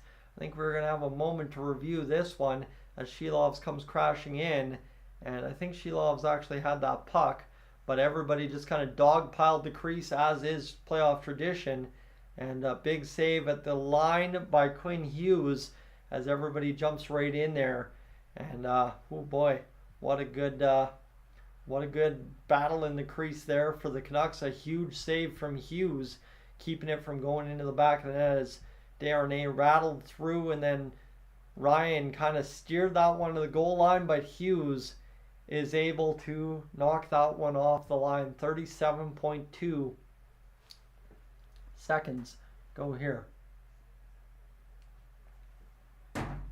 As this one is up along the wall, Bouchard down, bats it down low into the Canucks territory, quickly fired out. 28 seconds to go in the first period, as this will be picked up by Derek Ryan. Ryan will pass it across, as this will be Bluger firing into the neutral zone. Brett Kulak over to Bouchard. Bouchard looking forward to the far side boards as it's across the line, as Dylan Holloway just about wound up the slap shot from no man's land. You know, those tend to go in. As this will go in behind the net. Soucy battling there to get it back to the point. One last chance for the Oilers up over top of the net. And then Derek Ryan flattens Carson Soucy in the middle of the ice. No time left on the clock, and they're going to try to send everybody to the dressing room. But there was a stick that absolutely got launched there in the middle of the ice. And now all of a sudden some more pushing and shoving, as that was a big shot there off the post by Derek Ryan. The Oilers have hit 2 posts in this first period. And that is a tough go right there for the Oilers. A couple of good looks. I think one by Kane and one by Derek Ryan at the very end there. And it is what it is. Friends, to anyone criticizing Stuart Skinner, do we all not realize that Connor Hellebuck, a Vezina Trophy candidate finalist this year, got lit up and eliminated in round 1? That's all I'm going to say. Stuart Skinner is not the only reason the Edmonton Oilers are down 3-1 tonight. So we will see what the Oilers can muster going into this intermission for a response in the second period. Mark, welcome in. Raymond, welcome in as well. Kako, welcome in. As Smoke, welcome in. Chris, Ken's aboard for the ride. Oh yeah, there's Ken. We're going to see where the chirps go from there. Bob, welcome in as well. And Everett missed you as well. So we will see what the Oilers can do here in this second period. Obviously, I'm not going to panic too much at all at current, because I think the Oilers are pretty well positioned to come back in this second period. So yeah, we'll see where we go.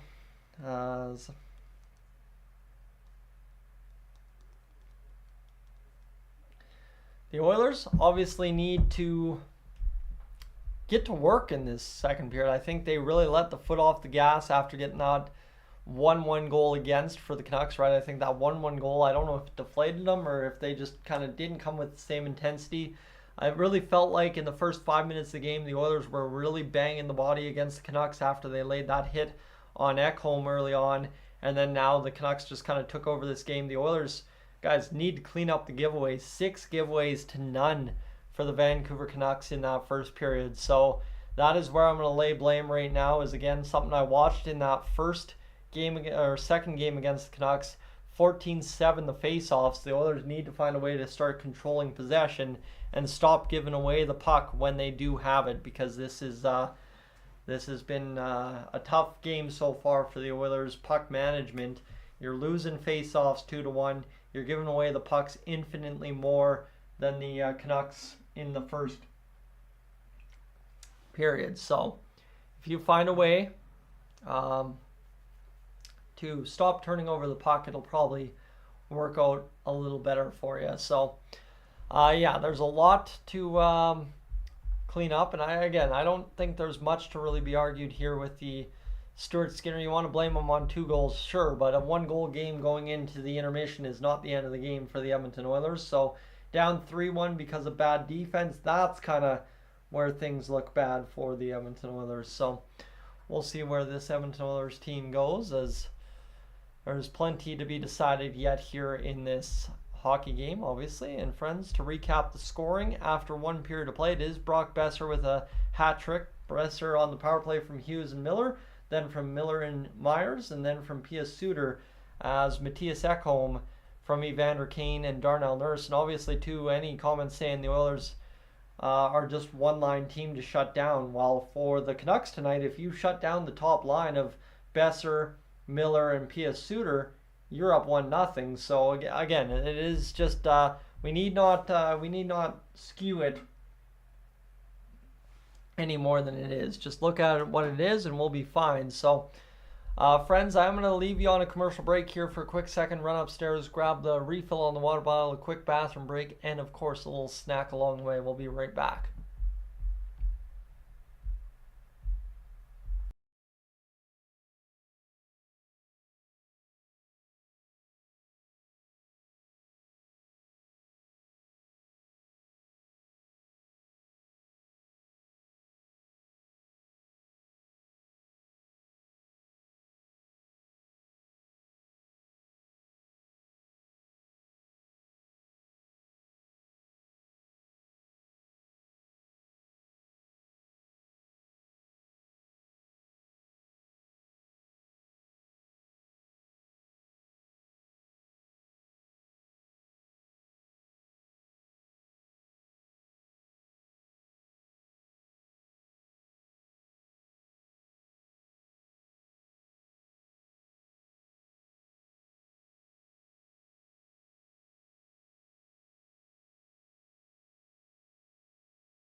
All right, friends, after 1 period of play, it is the Vancouver Canucks with a 3-1 lead over the Edmonton Oilers, but I'll tell you, not much to worry about yet, as no lead has been safe in this game between these two teams through games 1 and 2. I'm liking the Oilers' chances still. I'm not too worried about things here as of yet. But as we go, friends, if you haven't already hit that like button, CG is saying hit the like button. But if you haven't hit that like button yet, I would make sure to do that here this evening. And as well as we go along, one last quick check of the watch time, as we are now up over 318 hours into this, into this live stream so far. So we are rolling along decently tonight, one might think, as the Edmonton Oilers obviously continue along to be trailing 3-1, thankfully only down 1-1 in the series. And as we go, I'm just quickly checking to see if there's been anything we've missed thus far in the back end of the stream tonight. I think by the looks of it, everything is good to go. I feel bad for those folks tuning into the LA Kings games.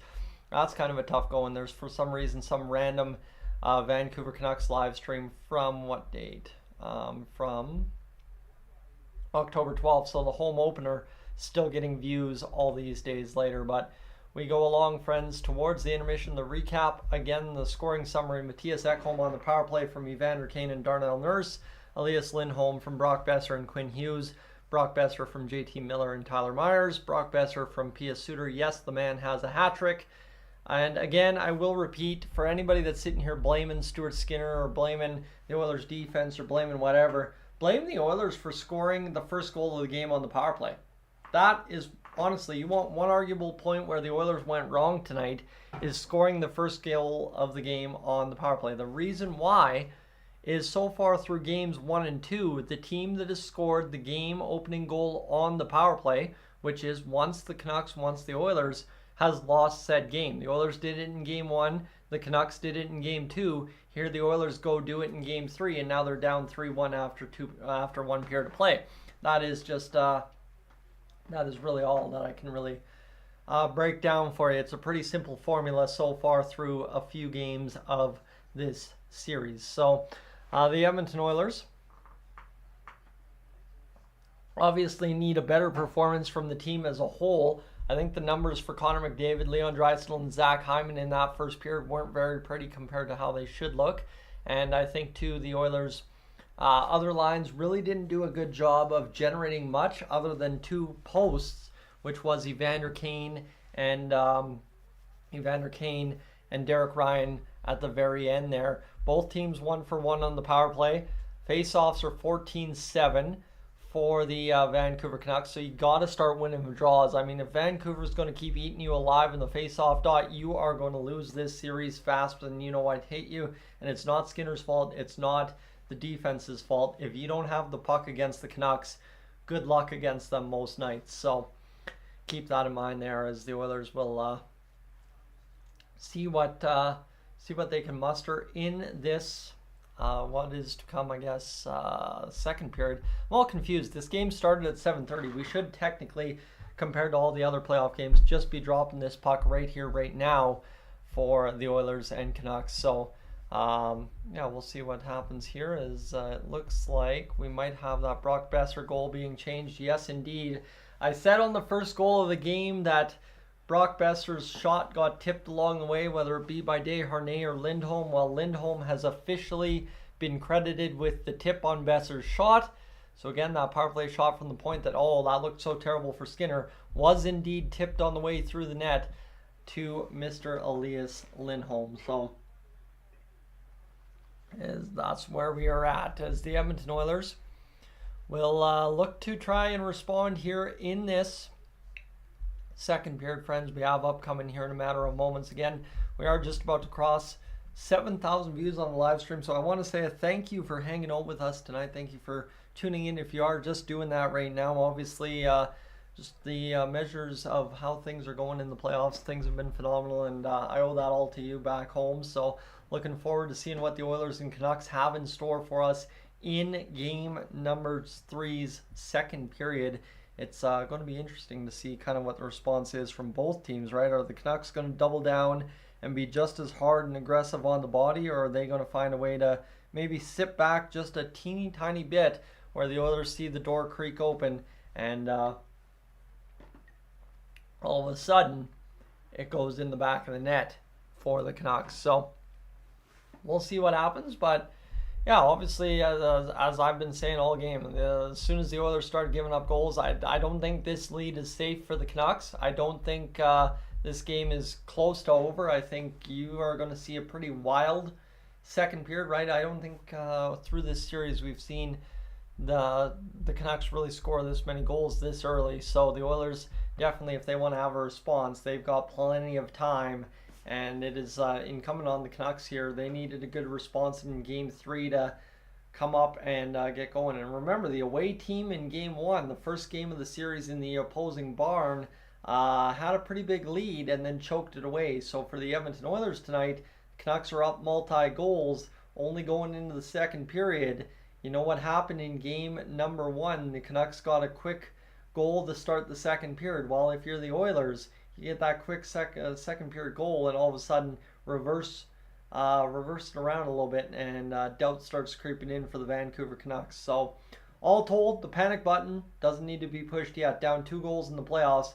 They say 2 goals and 3 goal leads are some of the worst leads in hockey. Well, hopefully the Oilers can find a way to prove that here tonight. So yeah, the Edmonton Oilers, though, as BOG is saying, can we score without a power play? That is going to be the biggest thing for the Edmonton Oilers, is controlling the 5-on-5 goal scoring the rest of the way home in tonight's hockey game. If they can do that, we'll be good to go. So hopefully that is the case this evening. So yeah, the Edmonton Oilers need everybody to dress up and suit up for what is going to be a hard-fought, hard-banging second period, in which the Oilers really have to bend the Canucks and try and find a way to finish this second period with hopefully either a tie or else with a way to find a lead. I don't know if we're going to come out of the second period with the lead, but definitely finding a way to be up in a tied situation going into the third period would be a welcome situation for us Edmonton Oilers fans. I think we could all agree on that. So as we continue along here, friends, tonight, seeing a whole bunch of people still tuning in to the pregame edition of Dolynny TV today. Thank you so much for doing that. That one went wild. I do not know what happened on that one. I know I kind of titled it exactly how it should have been for Game 3, but I did not expect you guys to be tuning into that on a Sunday morning. Usually Sunday mornings, Saturday mornings are some of my quietest mornings on the channel, but glad to see everybody who's awake and thinking about game number 3 early on today, and looking forward to obviously seeing what the Oilers finish up for us the rest of the way home here tonight. We are closing in on puck drop in the second period. Again, to recap the goal scoring: Matthias Ekholm, Elias Lindholm, Brock Besser, and Brock Besser. So the power play for the Canucks, yeah, okay, they get one. But again, if you shut down the top line against the Canucks, who have both even strength goals in tonight's hockey game, which is Besser and Besser, I assume you're probably going to have a pretty good finish to this hockey game if you're the Oilers. The Canucks now officially credited with 19 hits, the Oilers with 12, and obviously the shots 10-9, the faceoffs 14-7. But the one area that hasn't been an extreme problem in the playoffs for the Oilers, but desperately needs to be cleaned up tonight, is the giveaways. The Oilers lead the giveaway category 6-0 over the Canucks, and that is the one category you do not want to lead. So we'll see what happens as the Edmonton Oilers obviously have 2 periods of play to go. And you got to remember here, so far in this series, both Shelovs and Skinner have given up the exact same number of goals entering tonight's action. So now it's the next 40 to determine kind of where Shelovs has the edge over Skinner, or where Skinner has the edge over Shelovs. As just got a reply as we go here, friends. The Edmonton Oilers obviously just about to get back underway for this second period of play. I'm going to send you just a quick commercial break there, and again give you an update on the watch time, as there's really not much to talk positively about the Oilers, so we'll just kind of keep our mouths shut and not dig a deeper hole, I guess you could say, as we go here with the watch time now up over 372 hours. We should be well on our way to about halfway through that second period, hitting over 600. So Simon Marks out of 1.0. Friends, for those of you that don't know Simon's whole marks thing, usually when things are going good, it's a mark out of 1,000 plus, but tonight a 1.0 kind of puts it right where we are. I think a lot of people will sound the alarm after this first period. I think what you have to preach is just a little bit of patience and calm going into period number 2, as the Canucks try to defend a lead in the second period for the first time against the Oilers, what seems like all series, and as well, the Oilers didn't do enough to help themselves out. That is why it is a 1.0 on the clock. So we'll see what the Edmonton Oilers can muster up for a response here. It's going to take a lot, obviously, from the Oilers to come out of the gate and give the Canucks a different look. But I think you're going to see the Oilers probably come with a good response that should maybe catch the Canucks a little bit off guard, right? The Oilers have yet to really run them through the end wall, one might say, or run them through the boards in this series. A full period of just hits, wear them down and beat them up. And I don't know who's seen the face on Quinn Hughes in this series so far, but after game 2, it looks like he's a couple of knocks away from not being able to play. So you got to keep hitting the body and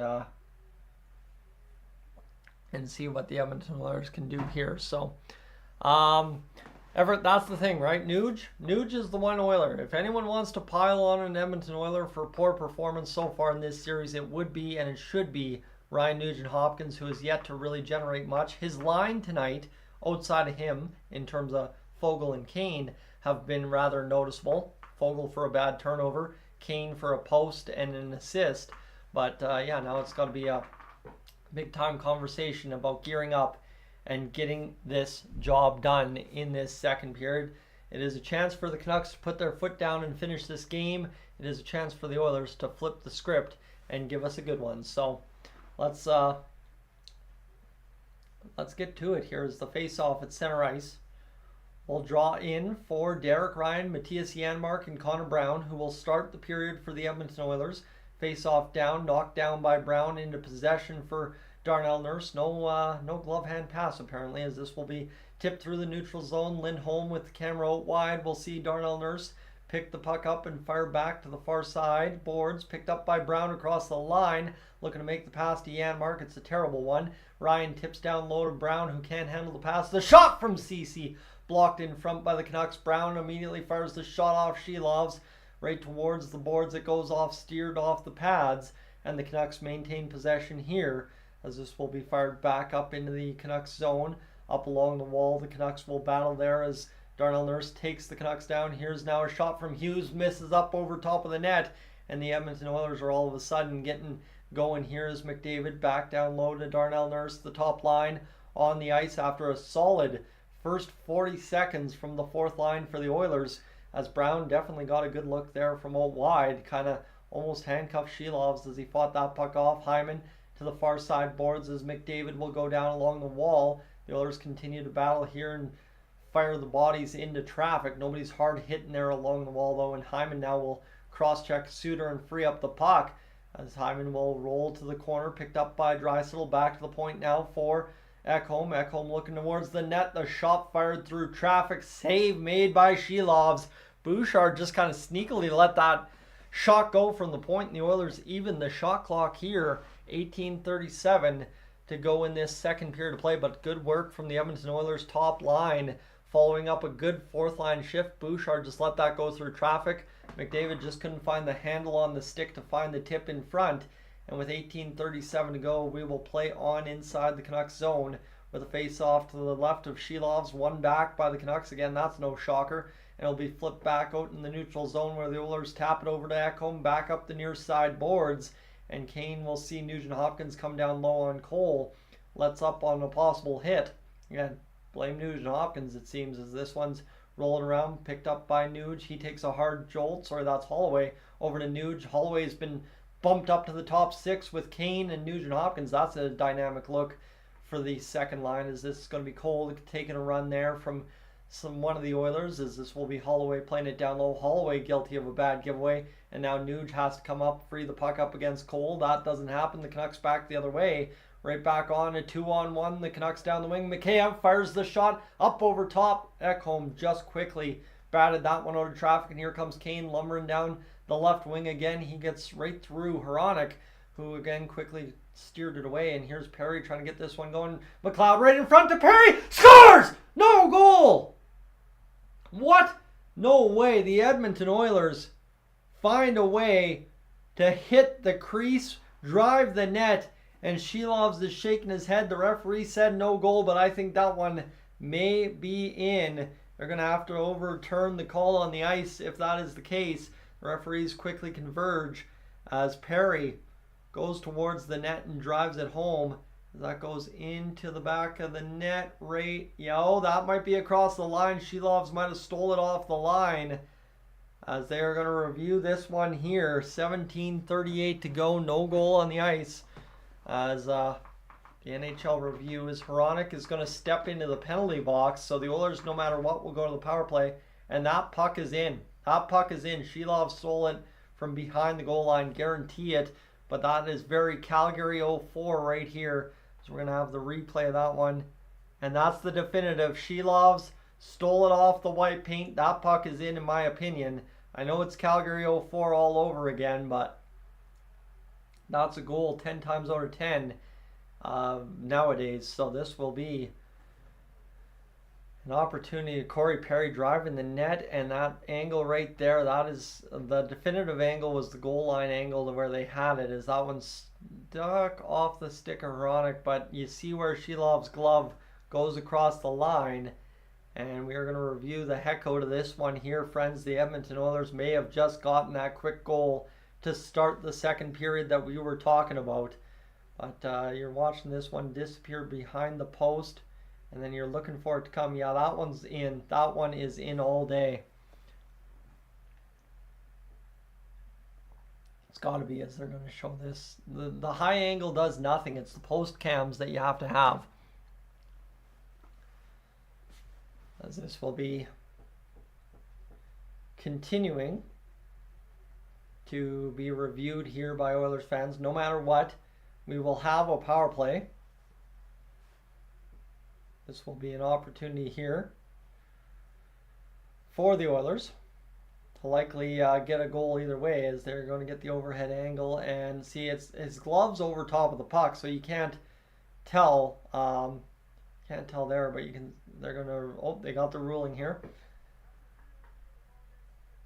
So no goal. So had they called that a goal on the ice, you assume that it would have been a goal after review.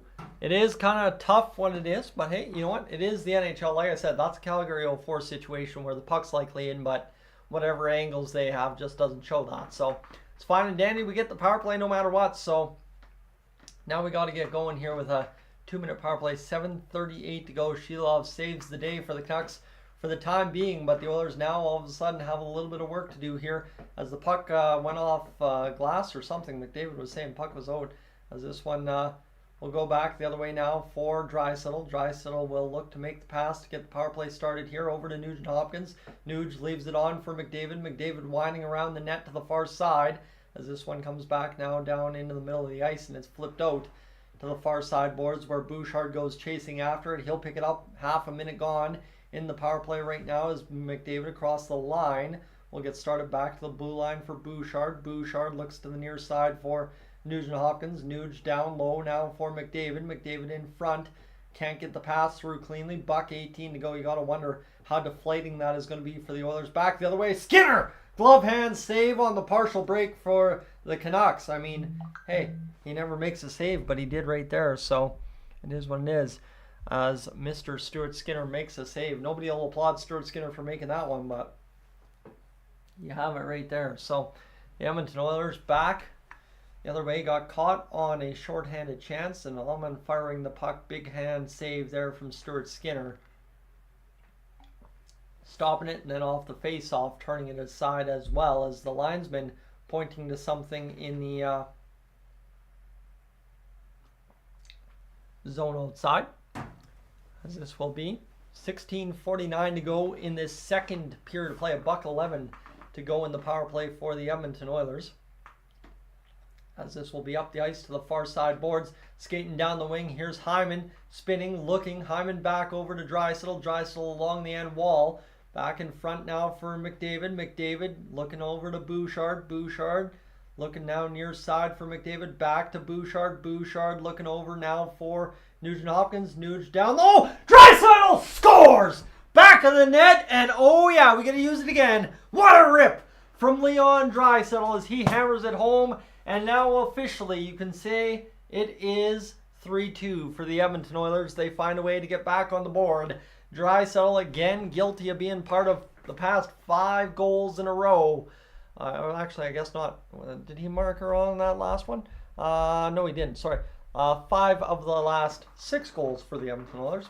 Butchering my own call. That's fine.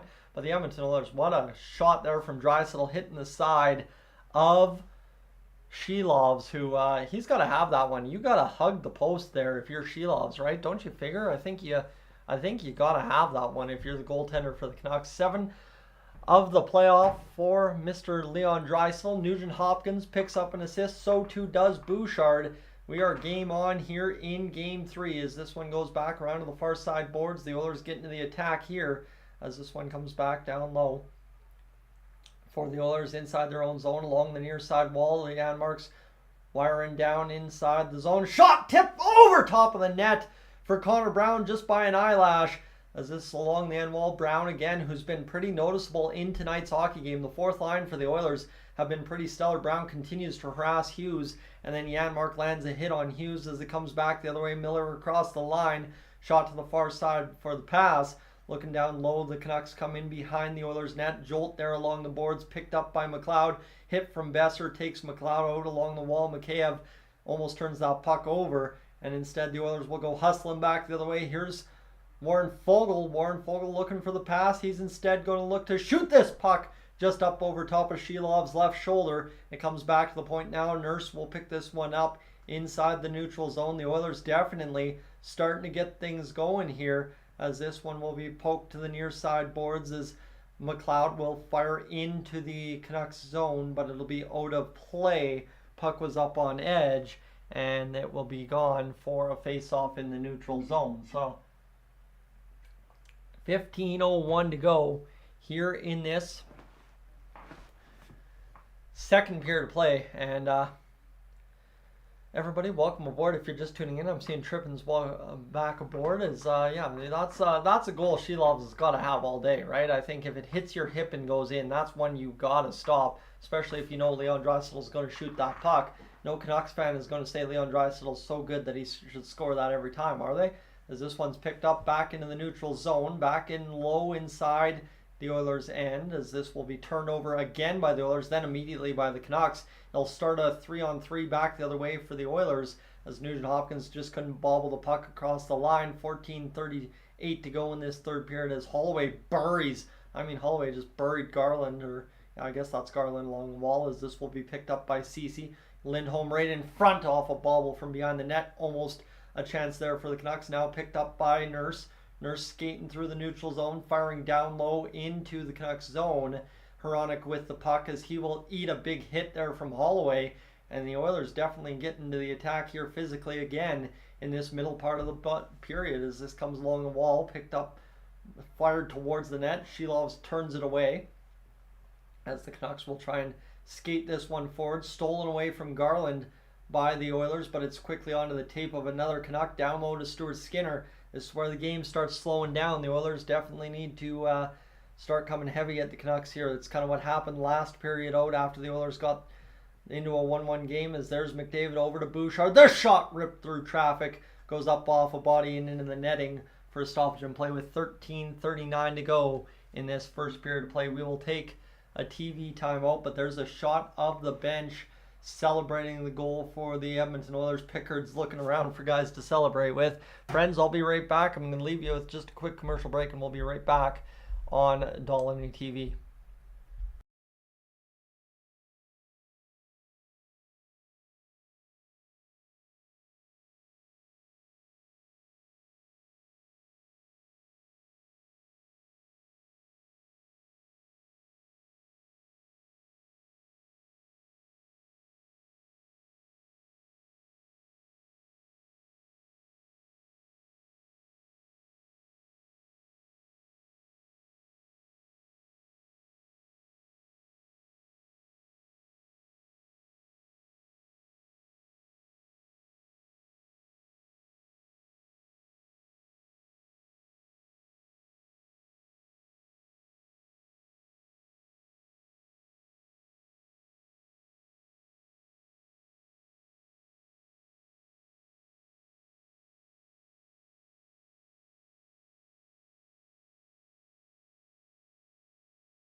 All right, friends, we're quickly closing in on, well, you guessed it, 9,000 views on the live stream tonight, just about 8,500 at the current moment, as the Oilers look to get back in this hockey game in a brief matter of moments. Hopefully everything goes according to plan here after scoring the goal that makes it 3-2 for the Vancouver Canucks,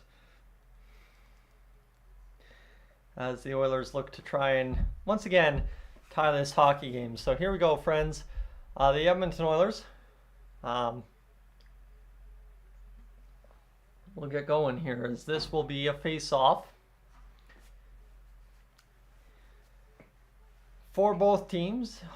Out in the Canucks zone to the left of Shelovs, as Draisaitl will take down the draw. It looks like Draisaitl was just about to do it, and then Hyman rushed off his post. As this comes back for the Oilers, a key face-off win there. And it looks like we are going to wave someone out of the face-off dot, so it'll be McDavid coming in. They ruled that the face-off was no good. 13:39 to go in this second period of play, as this will be Connor McDavid now taking the face-off again, bounced up off the boards. Bouchard unloads the cannon through the middle of the ice, and Shelovs handcuffed him, had to make the save twice. Just 4 seconds gone, and Bouchard hammers a shot on net. And now all of a sudden that turnover for the Edmonton Oilers by Foegele inside their own zone that led to the 3-1 goal. Looming large here. The Oilers need to find a way to find the back of the net quick here to cover up that mistake, if at all possible, as McDavid will come in, win the draw to the boards again. He will quickly scoop in there. McDavid looking back around to try and free this one up against Myers. He kicks it forward, and then the Oilers just don't have anyone low to cover up the play, as this will be flipped out into the neutral territory all the way back in on a bounce into the Oilers' end. Ekholm with the puck as he'll load up what is kind of a makeshift power play rush up the ice up to the far side. Picked up now by the Oilers across the Canucks line. Hyman busts down the left wing against Myers. Hyman back to the point for Ekholm. Far side, the Oilers complete a line change inside the Canucks zone. Nugent Hopkins miscommunicates there as a big hit from Hyman down low sends Suter to the ice, and this will be fired back inside the Oilers zone for an icing call. So just a little up-tempo shift there from the Oilers finds a way to force an icing call against the Vancouver Canucks. So that's good news right there. The Oilers need to find a way to keep good stuff like that, right? Good momentum, keep it up, as the Oilers just kind of on that first face-off there inside the Canucks zone kind of struggled. But all right, here we go. 12:52 to go in this second period of play. JT Miller will take the draw for the Vancouver Canucks inside their own zone, as this one will be a face-off for the Ryan Nugent-Hopkins guy, who we just called out a moment ago, and then he all of a sudden got an assist, as Kane's pointing, trying to get things directed with the officials. We're 5-on-5, 12:52. Nugent-Hopkins wins the face-off back. Nurse over to the far side. Shot towards Kane. Fired. Just missed the net. There's another one there from Nurse, swallowed up by Shelovs through traffic. And this is where the Edmonton Oilers are going to have to kind of take that extra chop at the legs of a Canucks player. Something that just goes unnoticed. So, Lauren, thank you for being aboard. Have a good night, as we will get things going into the late portion. It is 9 o'clock now this evening here in Alberta, friends, which means for anyone out on the East Coast, it would be 11. It's Monday morning tomorrow. My apologies that we have to do this on a Sunday night, but I guess it's maybe better than a Friday night. Sucking up your Friday night, unless you were at the bar on Friday night for the Oilers game, as this will be picked up by Holloway. Loading the shot, Nurse! Turned aside by Shilvos, might have hit the post, as this will come back to the point now. Far side pass over, looking towards the net, blocked in front by the Vancouver Canucks, and the Oilers are definitely starting to get their looks now, as Nurse falling down to the ice, able to come up with the puck again and bounce it out in the neutral zone, as this will come back into the Canucks territory. As the Oilers definitely are starting to get the tempo going a little bit more. Kane with a hit against Cole, and this will be pushed forward for Omen, as it'll go down into the Oilers end, untouched all the way to Stuart Skinner. Pass now by Ceci, back up off the boards and into the Oilers zone. Oilers offensive zone, I should say, as that's going to be Perry right in front. Shot by Foegele, save made by Shelovs, and now Perry's in there in the crease causing chaos, and that's what you want to see That's what I'm saying. I want to see Corey Perry kind of dusting up in the crease. He's got all 5 Canucks involved down low right in front of the blue paint, as Dylan Holloway had a great feed over to Nurse, and Nurse let that one go, and it looks like it went off the post again. So the Edmonton Oilers have had how many posts in this hockey game now? 3 or 4. And Perry again fed it there to Fogle, but save made by Shilovs as Fogle shot dead center of the crest. 11:47 to go here in this second period of play. Perry wipes off the visor. 16-13 the shots on goal for the Oilers. So that's a good sign. The Oilers, if they keep shooting, they're going to start solving Shilovs eventually. As this face-off won for the Canucks. Again, they also got to start winning some face-offs down into the neutral zone. The Oilers quickly seal it off. They're starting to play that tight blue line D again against the Canucks here in this second period. As this comes near side point, the Oilers get the turnover. Kulak forces it down low to Perry. Perry looking out from behind the net. Perry's in the most dangerous spot on the ice if you're the Canucks. You do not want to bleed that goal. Here's Kulak from the point. Save made by Shilovs. Shot down low by Desharnais, as it's been a little while since we last saw Stuart Skinner get a shot on net. As this one comes back to the point again, the Oilers rolling 30 seconds on the offensive zone time. Turned the puck over high to Garland as Kulak didn't quite want to pinch. The shot blocked by Kulak. Played up through the middle of the ice, out in the neutral zone. A turnover for the Edmonton Oilers again. The Canucks will catch it up in the neutral zone. 10:50 to go here in this second period of play. As this second period, compared to the first, seems to be dragging on, as we did have a long delay trying to figure out if the Oilers had scored a 3-2 goal, only to have a power play in which they scored a 3-2 goal. Desharnais inside his own zone. 10:35 to go now in this second period. 18-13 the shots for the Oilers, deflected up off the boards. Another turnover for Kulak, who's just having a rough go of it over the past few minutes as the Canucks come to the puck inside their own zone. Quickly battling there against Karlsson is Leon Draisaitl, as it's back to the point now, picked up by the Canucks, fired through traffic, tipped in front by, I believe, Suter, but it was turned back, and here comes Draisaitl back the other way across the line. A little bit of a collision right to Draisaitl in front. Draisaitl just missed the goal that would even the game. A shot off of somewhere. Back the Oilers control. Bouchard steps around the defender. The shot blocked in front. Bouchard with the wraparound opportunity. The Canucks getting the sticks in the lanes here on this Oilers top line opportunity. My goodness. The Oilers, I think, hit another post. And offside there is Connor McDavid by a mile, as he will try and force the face-off. As the Canucks will quickly go for a TV timeout. My goodness, that was a good sequence there for the Oilers. Good sequence. And Draisaitl off the post again. You are kidding me here. Shilovs, yes, he's making the saves, but the Oilers are just not doing themselves any favors here tonight. Hitting, 4, 5, 6 posts in this hockey game so far. Really, really struggling to finish tonight. And I mean, I don't know what the solution for that is all told, but you got to hope the Oilers start finding a way to finish off some pucks tonight. And obviously they keep finding good looks like that, they are going to start hitting the back of the net. They're too good not to. So the Canucks are going to have to tighten up here. They're going to have some big issues in a matter of moments. As friends, we have crossed 513 hours on the stream, so we're officially into the back end of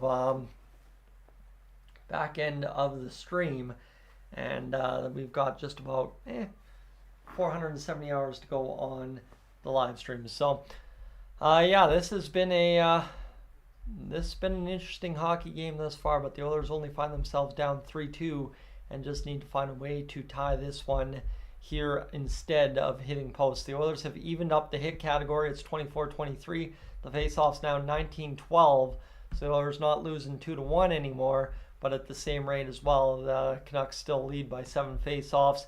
Draisaitl from Nugent Hopkins and Evan Bouchard on the power play evened this hockey game here tonight. So, or brought it back to 1. Sorry, I'm getting ahead of myself, but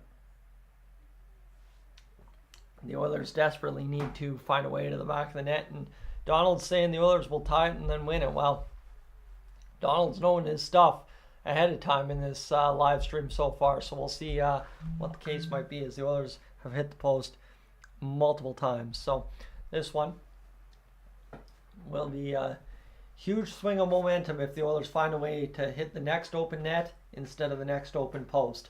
I will tell you that much for sure. The post getting some love on the CBC Hockey Night in Canada broadcast. That one though, Stuart Skinner, as this will be back down off the face-off. The Canucks win. A big push there from Nugent Hopkins, frees up the puck. Janmark was sat down inside the neutral zone. No call-up coming against the Canucks, as this will be Nuge playing the puck there against Cole. Turned it over, and a big hit there by Janmark. Absolutely buried Miller. And Janmark is just going after Miller with cross checks there. Oh boy, we have not seen that over the Edmonton Oilers all series. And now all of a sudden a good battle between Janmark and Miller. And Janmark just took another healthy run. Who cares about the puck? I want to see these guys kill each other out there the way it's going. My goodness, just some heavy hits. And now here's Janmark trying to poke it away from Zadorov. 9 minutes to go in this second period. 17-13. The shots on goal as this will come up along the boards. Picked up by McLeod as Lindholm battles there. As this is continuing to roll to the point. Picked up by the Canucks. Flipped out into the neutral zone as Besser will go there. 8:43 to go. That was... I don't think we've seen two players go at it all series like Janmark and Miller just did. And Janmark was looking to land the definitive blow, but instead just missed by an eyelash hitting the boards. McLeod across the Canucks line. He'll roll near side boards around behind, looking to load up an opportunity in front. Jammed away. Shilovs somehow had that puck sit right in his pads as Fogel's starting to get the offensive juices going. And we'll see what happens here. So McLeod pushed Nugent Hopkins pushed Miller from behind. Cole stood up Janmark, and then Janmark got laid out by Miller. And then it came back the other way into the corner, and both teams were just throwing the hits. So good little physical battle there for the Oilers. And Miller, obviously a guy that if you get him a little mad, he starts throwing his game off a bit. So we'll see if the Oilers kind of are targeting that there this evening. 8:21 to go in this second period of play against the Vancouver Canucks. Down a goal, 19-13 the shots on goal. As Miller's talking things over with Besser, it's the Canucks' fourth line on for a face-off inside their own zone. The face-off's now apparently 17-16. I don't think that's true on the broadcast. Sportsnet app says something. So this one will come back down low as Bouchard around to the far side boards. Bouchard throws the hit there. Draisaitl will bank up along the wall for Bouchard as it's out to the middle now for McDavid. McDavid skating away over to Draisaitl, reversing again. The McDavid opportunity! Shilovs bails the Canucks out as the Canucks defender gets burnt once again. And there you have it. Draisaitl pulling the McDavid more or less. And Shilovs just able to stick with him. The Oilers are coming here. And I don't know if the Canucks are going to be able to keep up. The Canucks are starting to slow down quite substantially as Hughes was walked right around by Draisaitl, and even Hronek couldn't close quick enough. So this effort, if the Canucks want to win this hockey game the rest of the way home, is going to come down to Shilovs winning it for the Canucks, because I know a lot of people talked post-game after Game 2 that the Canucks just looked out of gas in the late part of that hockey game, while the Canucks are starting to really get burnt here by the Edmonton Oilers on multiple chances by Draisaitl. And obviously the posts are going to start going the way of the dinosaur here at some point, as it's out off of Bouchard into the bench area, and Carson Soucy has gone to the dressing room for the Vancouver Canucks as well. So it'll be interesting to see how well Shilovs can keep the Canucks in this hockey game now, because one might think the Oilers have found their way to win this hockey game. So yeah, this is going to be interesting to finish this hockey game. Miller's 6 for 14 in the draws. McDavid 6 for 11. It is Miller who wins his 7th, and it's flipped into the neutral zone by the Canucks. But this has been the thing. I don't know how long the Canucks have gone without a shot here in this second period, but shots are still 13 for the Canucks. So you got to figure the Oilers have kind of really started bending back the opportunities the other way. And here's another rush chance for Draisaitl. There will be a penalty in behind the play, and Ekholm can't believe it. He's going to the bench to pick up a new stick. And Besser's talking things over. So we're going to see what the call is here is Ekholm goes along the wall, and then I don't know what happened, if anything, there. As Ekholm's going to go for cross-checking. Okay, that's what the call is. Couldn't tell what had happened there, but I guess we'll have Ekholm in the box for cross-checking against the Canucks here. 7:30 against Besser as he... oh, yeah, I guess that's a cross-check, eh? When you snap your stick across the guy's midsection. I don't imagine that... that felt too good, but yeah, I guess depends how much true force he put it on. So this will be the puck picked up by Hughes to the far side boards, fired back into the Oilers zone by Hughes. He's burning around Desharnais. The shot swallowed up by Skinner, no doubt about it, as the Oilers get a full-length clear down to Silvas. As he'll fire now near side, picked up by Hughes again. 25 seconds gone in the power play for the Vancouver Canucks, right in the neutral zone, cut off by Foegele, who will try and wrap around Hughes, push it down deep instead. Pettersson's got the puck. 6:55 to go. A hit there from McLeod. Frees it up for Foegele. Foegele over to McLeod, knocked down by the Canucks. No high stick.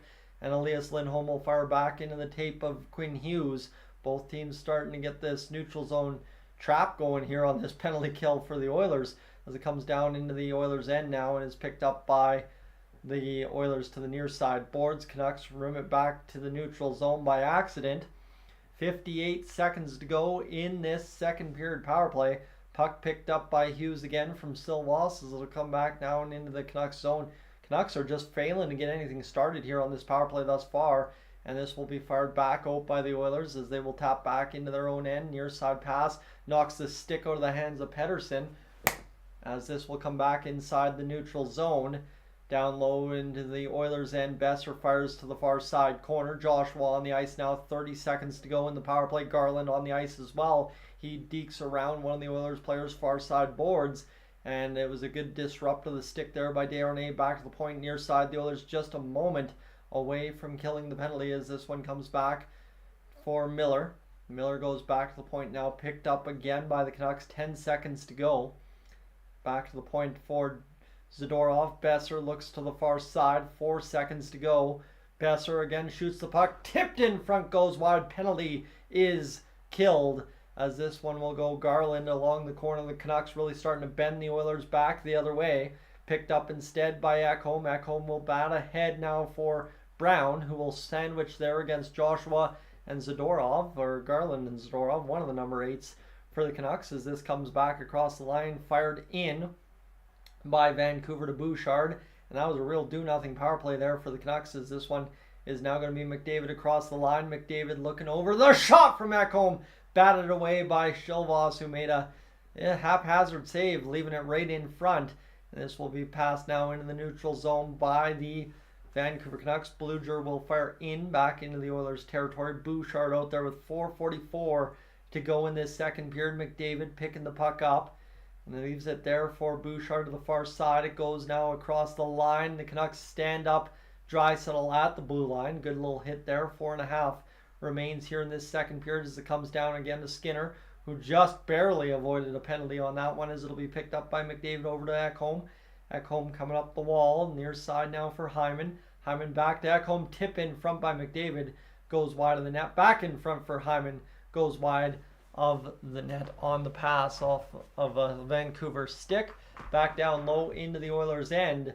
Mr. Darnell Nurse will tap this one over to Evander Kane. Kane, 4:02 to go in this second period. Played back to Bouchard. Bouchard rolling from behind the Canucks net, looking to make this one up through the neutral zone. The Oilers, though, get the turnover to the Canucks. Again, the pucks through the neutral zone have not been the cleanest for either team. Skinner up off the wall. Fed it there onto the tape of Kane. Kane will pass over to Nuge, who will play on there for Ceci across the line for Holloway. The shot from distance on Shilov's a 21st shot of the game. So there you have it, friends. The Edmonton Oilers continue to get shots on net. Shilovs continues to make saves, but Stuart Skinner makes an all-important save on the power play. So there you have it. The Edmonton Oilers desperately need to find a way to get that next goal, and so long as they keep it 3-2, they're going to have an opportunity to do as such. So yeah, definitely it's been an interesting day all told. We're just about to cross on to what would be, I guess, well, 10,000 views on the live stream, friends. Thank you so much for being aboard here this evening. Do appreciate you hanging out with me. Just to do the quick math on the watch time this evening, we are up over 575 watch hours on the stream. So we're going to go into the second intermission with an opportunity to close out the stream with about 300 hours in the third period. So again, friends, what I will tell you as well, if you haven't already hit that subscribe button here on Dolynny TV, I would encourage you to do that as well as we continue to get towards the end of the hockey game. I want you aboard for game 4, 5, 6, whatever it takes here against the Canucks, as we'll see where we go, as we're up at 15,668 right now. So yeah, the Oilers need to keep hockey rolling here in this second period. They've done a good job. Now it's just about getting the job done in the second. Obviously, you finish this period tied. You assume the next power play will go the way of the Edmonton Oilers. So yeah, we'll see what happens as this one. Yeah, the Oilers desperately need to score that next goal. That's all it really comes down to. I can break it down a million ways for you. But again, the goal scoring so far in this second period belongs to the Edmonton Oilers. Draisaitl, Nugent Hopkins, Bouchard on the power play to make it a, yes indeed, 3-2 hockey game. So the Oilers definitely have had some good looks. Bouchard, though, just blocked in front there by Soucy as he skated off the ice as he was hurting. And he was trying to get off the ice smiling as Carson Soucy's back on the bench by the looks of it here. As this will be battling through the middle of the Oilers' blue line area, and it's picked up, and a penalty now for cross-checking against the Oilers by the looks of it. Or no, it's going to go against the Canucks. So just like, no, it's going to go against the Oilers. Darnell Nurse. They opened up the box for the Canucks, but indeed it is the Edmonton Oilers who will take the next penalty right there. My guess was wrong. Nurse for cross-checking. As he takes down Carlson, just kind of a hard ride in the back. And there you have it. 1 for 2 on the power play tonight. The Canucks only generated 1 shot on the last one, so they're going to be in tough to try and do that again here in this one. And this, third, fourth power? I don't even, yeah, third power play of the game. So the Oilers desperately need this kill, and then obviously a late second period power play, and away you go as the Oilers will fire this one down the length of the ice all the way to Shilvas again. Already 10 seconds killed off the penalty here. Jack, welcome aboard as we get this one rolling in this late second period power play for the Canucks. Hughes through the middle.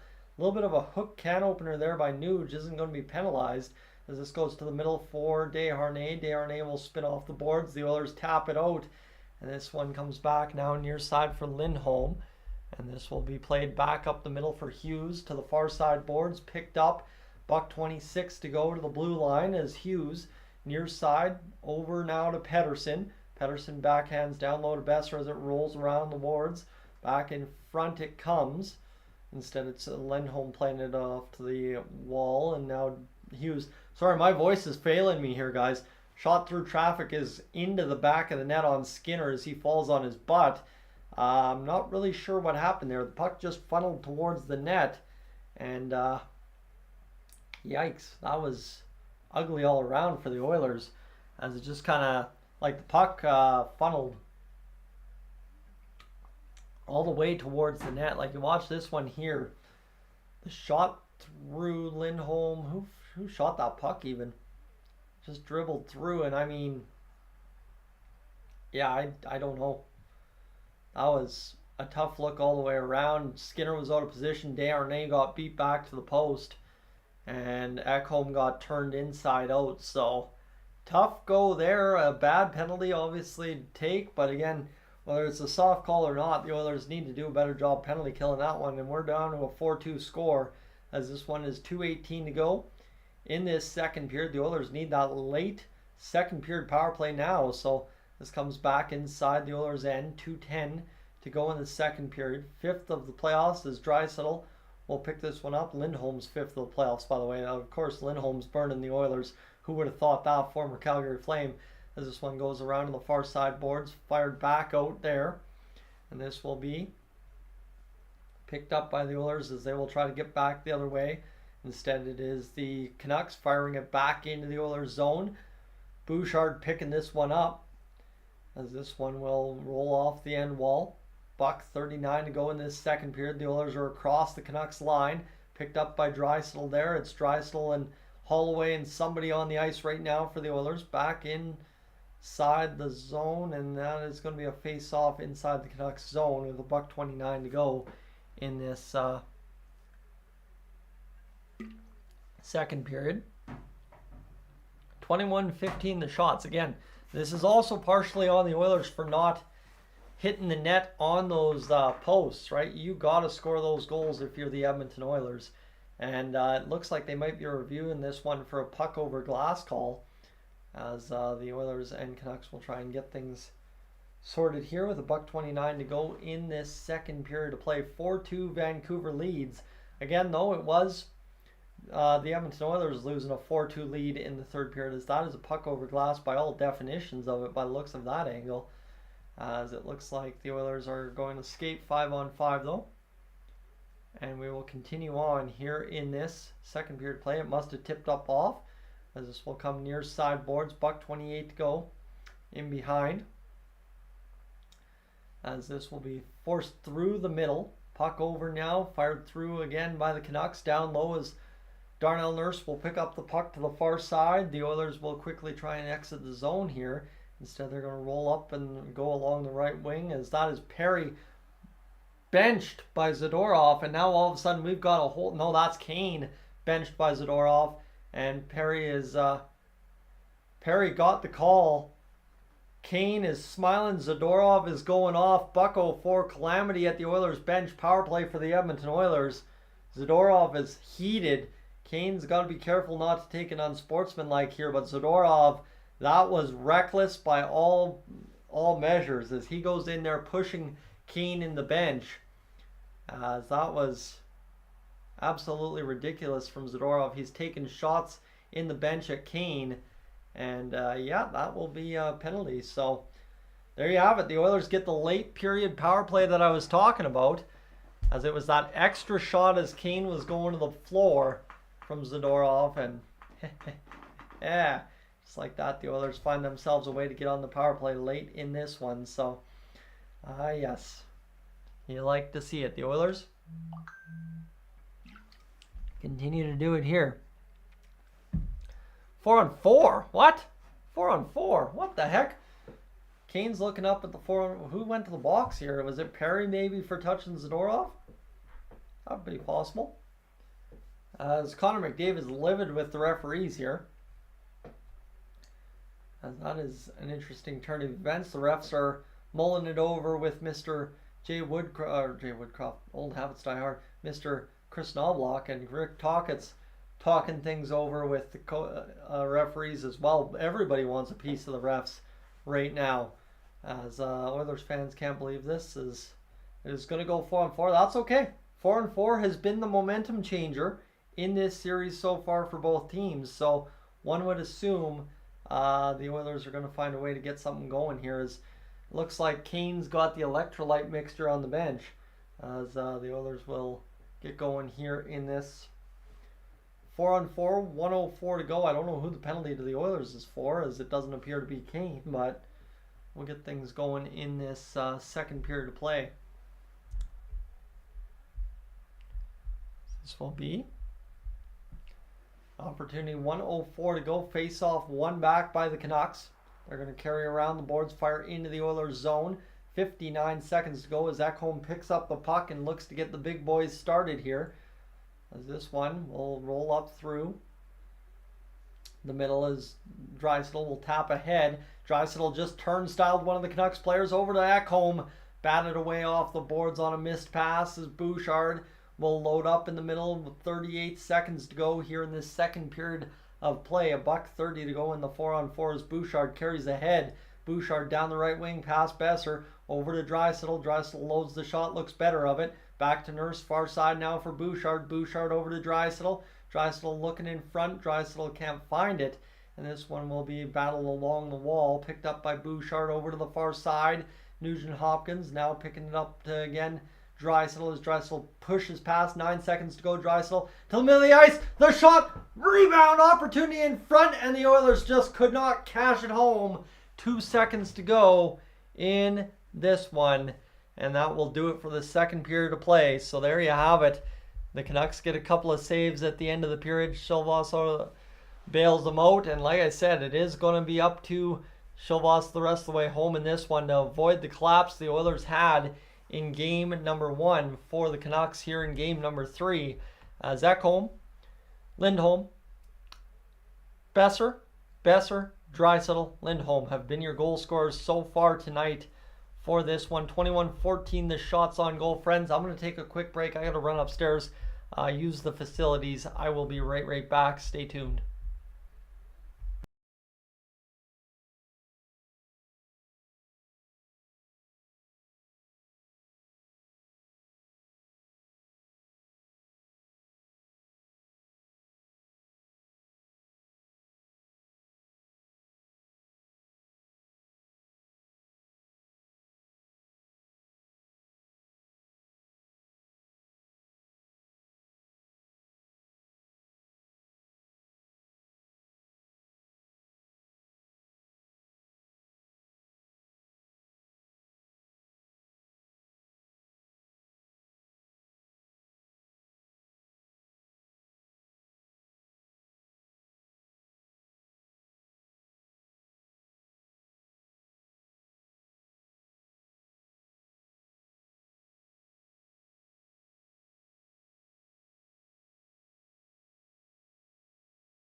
All right, friends, here we go. Let's do this. The Edmonton Oilers looking into this intermission to try and make the Canucks collapse in the third period of play. Once again, down 2 goals after 2 periods of play. So we'll see what the Edmonton Oilers can do here in this one. But obviously the Oilers need a lot of things to go right after 2 periods of play, right? You're still giving away the puck. You gave away the puck another 6 times in that second period.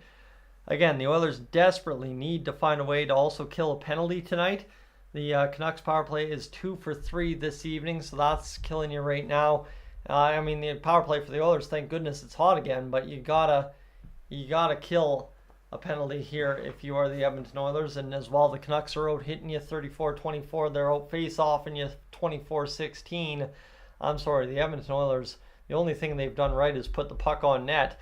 But at some point, you also got to stop hitting posts when you do that. So it is where we are at as the Edmonton Oilers try and find the way to get things going this evening. So, yeah, we will see what the Edmonton Oilers can do in this third period upcoming.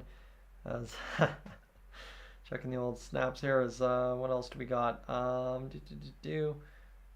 Yeah, that's tough. It's been a tough look for Mr. Connor McDavid tonight, but the Oilers need to find a way to get into this game and really cut in the lead ASAP in that third period of play against the Canucks tonight.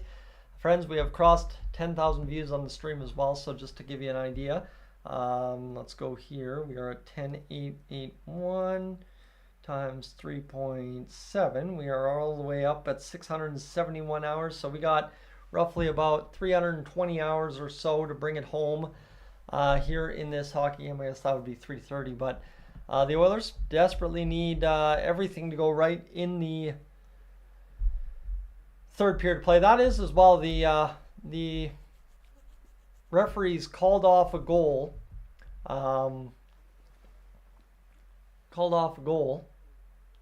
For the Edmonton Oilers on what was a goal line save by Sheelaws, whether it's a save or not.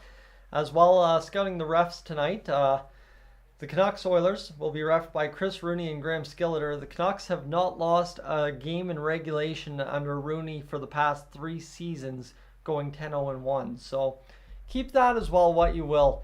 I guess everybody's talking about Kelly Sutherland favoring the Edmonton Oilers. Well, there's a referee that the Canucks have a 10-game winning streak under. So interesting to see that Oilers fans are not blaming the refs for losing this game, but rather Stuart Skinner and the penalty kill, whereas the Canucks lose one game, and it's all the refs, man. Oh, man. The refs call everything. We win that game handily. We didn't do anything wrong, right? So I guess it'll be how much of a third period do the Canucks run out of gas here in this game like maybe they did in game number 2. That'll be the question mark here. So the Edmonton Oilers just desperately need to get their heads or their butts, do the job they know how to do. You have turned over the puck 10 more times than the Vancouver Canucks tonight. You lead that category in giveaways 12-2. The Canucks also lead the block shots 15-6, so you also might want to get in some lanes and stop some shots going towards Stuart Skinner. If you're going to continue to get block shotted every night and Skinner's the reason you're losing, at some point you got to figure it out and start blocking shots in front on Stuart Skinner. So yeah, that's where we are at right now, friends. The Edmonton Oilers need to find a way to stop making excuses, I think, in this hockey game, and really just find a way to plow through in this third period and find a way to win this hockey game the way they know they can, the way they know we expect them to. So yeah, we'll see. The Oilers, obviously, just moments away from getting back underway here. I figured the intermission started a little while ago. It would be about 10 minutes or so to go, and then the Oilers will be back up and underway for tonight's hockey game as we go late towards the end of it all. As we're up over 11,000 views, friends. Thank you again for being aboard here tonight. Obviously, the Oilers are doing everything they can to lose this game so far through 40 minutes of play. So the Oilers might want to find a way to reverse course here and play a completely different 20 than they have a first 40. So we'll see what the Oilers can do here tonight for us, as the Oilers have to be different than they have been through 40, I think is fair enough. I think we should go check the old Twitter reaction here. Is there's highlights of Mr. Evander Kane deposited in the bench by Nikita Zadorov. Again, Corey Perry, does he need to take that penalty? Maybe not, but who knows, as that was kind of tough to see. And a few things going on in this series, but one thing is clear. Shilvas is making more saves than Skinner. Another flurry by Edmonton at the buzzer yields zilch. That from Mark Spector of Sportsnet. So, of course, right, I'm not saying Stuart Skinner's been perfect, but he's not the only reason the Oilers are failing here. So, yeah, the Oilers, I guess Fogle took a shot at Zadorov, or who knows, as this is it's tough. As yeah, this the Oilers just need more saves. Yeah, I get that sentiment, but the Oilers also need to stop turning over pucks tonight. I think if you ever gave Stuart Skinner an opportunity to be the goaltender he can be, maybe things are a little different. But again, I'm not going to get too worried about it. The Oilers have literally, won 5 out of 7 games in the playoffs. If we start melting down after losing game 3 against the Canucks, we've got bigger problems, friends. Canucks fans are looking for us to melt down. Don't melt down. Don't play into their pity party for us. As we go here into this one again, friends, there was a time that I would yell about players and say stupid stuff about players. That time is gone. I'm not that guy anymore. I respect these guys for doing what they do, and I will honestly say, if somebody strapped me in there to save pucks over Stuart Skinner, I ain't doing any better. I am doing a lot worse. So again, this whole argument about Skinner tonight, again, it's unfortunate it keeps happening, because again, everybody just looks for a scapegoat, and it was Everly in 17. It's been Nuge the past several years. The past 2 years now, all of a sudden it's Skinner. Just good guys getting run out of town by Oilers fans just never gets old to me, I guess. And again, they're showing all the highlights of the posts here for the Oilers. Tough look there, so this will be tough, as the Oilers obviously need to get a goal here in this third period. And again, I mean, end of the day is, so far in this series, Stuart Skinner has only allowed 2 more goals than Shilovs. That's the thing. Shilovs has gone goal for goal with Skinner in the first 2 games. So it is what it is. As the Oilers fans trying to get things going here in the moss pit. Things look pretty calm out there right now. One lady with a big old tall glass of water out there, but the scoring, yes, Alan, I can recap the scoring that we can do here. As the Oilers obviously find themselves down 4-2. Ekholm started the scoring on the power play. We'll discuss that in a moment. Lindholm, Besser, Draisaitl, and Lindholm, the scoring from there to make it 4-2. What I will say, friends, for those of you that are sitting here saying, well, the Oilers should this, the Oilers should that, this for the goaltending, for that, for the Canucks, whatever. So far in 2 games in this series, the team that scores the opening goal, and caveat as well on the power play, has lost the game. Tonight, the Oilers scored the opening goal on the power play. So I will tell you, I did not have much faith in this hockey game once that happened. That, if you want to know where I'm like, oh, you know, the Oilers might actually lose tonight's hockey game, it came to the fact that they scored the power play goal to open the scoring. So, you know what? It is what it is. We'll see what happens. But again, this is very, very reminiscent. I'm telling you, the pounding I'm taking from the chat here tonight, I will tell you, and the pounding that the Edmonton Oilers are taking from the chat is very reminiscent of Game 4 against LA back last year in 2023. And it was a game as well that I said this game is far from over. So I'm looking forward to seeing what the Oilers are going to go. So the Edmonton Oilers will hopefully come up with a good effort here tonight. I think one might argue that there's still plenty of time to play a hockey game, and it was the Canucks, right? Again, let's just go recap that scoring summary there in game 1. I think a lot of folks might forget about Game 1 for the Oilers and Canucks. When you look back on it, you go back over there, Game 1, how that one finished up. If I can find the history between these two teams for the Edmonton Oilers. Hold on here, friends. Need I remind you, right? This series, you start reading into stats and stuff over the course of series and how it all shakes out. For the Oilers, they kind of had this interesting go in game number 1. Yeah, you look here, 5-4 for the Canucks was the final. Well, let's look back. 5-4 for the Canucks in game number 1. Zach Hyman scored the opening goal. Mattias Ekholm the second one. Dakota Joshua the third one. Cody Ceci, Hyman, Lindholm. You're tied 4-2 after, or not tied, whatever, it's end of the day. You're up 4-2 if you're the Oilers after 2 periods of play. Then, from there, it was a scoreless first 9.5 minutes before Miller, Zadorov, and Garland scored goals for the Edmonton Oilers. Remember, this was on home ice for the Canucks in the first game on home ice in the series. So you're lining up a whole bunch of trajectory things here for the Oilers, which will tell me this game is far, far from over. So, yeah, the Oilers just need to find a way to keep pounding the puck on net, obviously clean up the giveaways, and all will be okay. So the Edmonton Oilers need to find a way to get this job done. Looks like we have highlights from the World Para Hockey Championship. For some reason, they've got vertical video for something that should have horizontal video. It shouldn't be vertical video from this. Yeah, there you go. There's the horizontal video. As the squad goes out there and wins it. Canada again, Para Hockey champions, as we usually are, I think, over the course of years. So this one, I'm going to show the highlights here. Connor McDavid winding up for the overtime winner for Leon Draisaitl and Evan Bouchard last game. That is a beauty of a goal, and we hopefully see that again tonight. Again, maybe. Hey, you know what? We'll do something here. Sorry, it's Sunday night. You got to work Monday morning. Okay, you got to work Monday morning. It's going to be a tough go.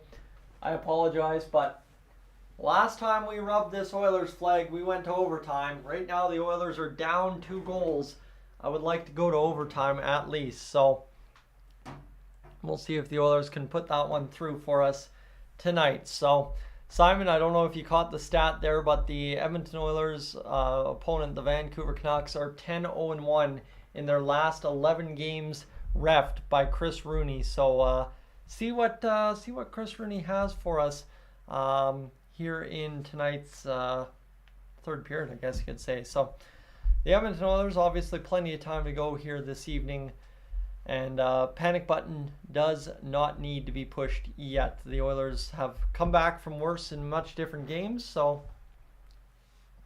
the Oilers, obviously we'll see where this goes. But we'll continue to check the watch time here one more time, friends. 3.75. We go here. How about that? 730 hours watched. We need 270 going into tonight's third period. I think we got it pretty handily home. Again, friends, if you are new to the channel, please consider hitting that subscribe button, right? I think it's been an interesting go here this evening, and I want to take a moment. I'm making a lot of bones about the chat here tonight, but I'll tell you about those of you back home that have never chatted, haven't subscribed, can't do any of it, can't even like the stream because you don't have a YouTube account. Thank you for being a part of tonight's live stream. I do appreciate you hanging out with me here on Dolynny TV as we go into this third period, down 4-2, but the Edmonton Oilers obviously need to find a way to win tonight's hockey game and give us all that good feel-good end. So the Edmonton Oilers need to do something different than they have in that first two periods, and that is hold on to the puck and not turn it over, because it has been a tough go. And oh boy, friends, you are gonna like this. You are gonna like this. Calvin Pickard leads the Edmonton Oilers out onto the ice for the third period. There you have it. Mr. Calvin Pickard will start the third period for the Edmonton Oilers for the first time all series. Calvin Pickard will get the start in this third period. So keep that in mind. Daniel Nugent-Bowman just 1 second ago mentioning that Calvin Pickard will be the starting goalie for the third period for the Edmonton Oilers against the Vancouver Canucks tonight. So there you have it. Let's see what Mr. Calvin Pickard can do for the Oilers against the Canucks here. Turn the tide, as we'll see what happens in this hockey game. So the Oilers look to do this, as the Oilers obviously looking to turn the tide somehow, some way. And hey, why not? I'm never going to say no to Pickard. I never said once no to Pickard, but again, the Oilers need to stop giving away the puck, or it's going to be not too much of a different story here for the Edmonton Oilers. So we're still on commercial break here. We're just about set up to get back going for the third period of play, friends. We're lining up to be a pretty big stream here by the end of things this evening. So the Oilers and Canucks will get things going in this third period. Give me just a brief moment. I'm going to run upstairs and refill the water bottle, and we'll get back to action in just a moment.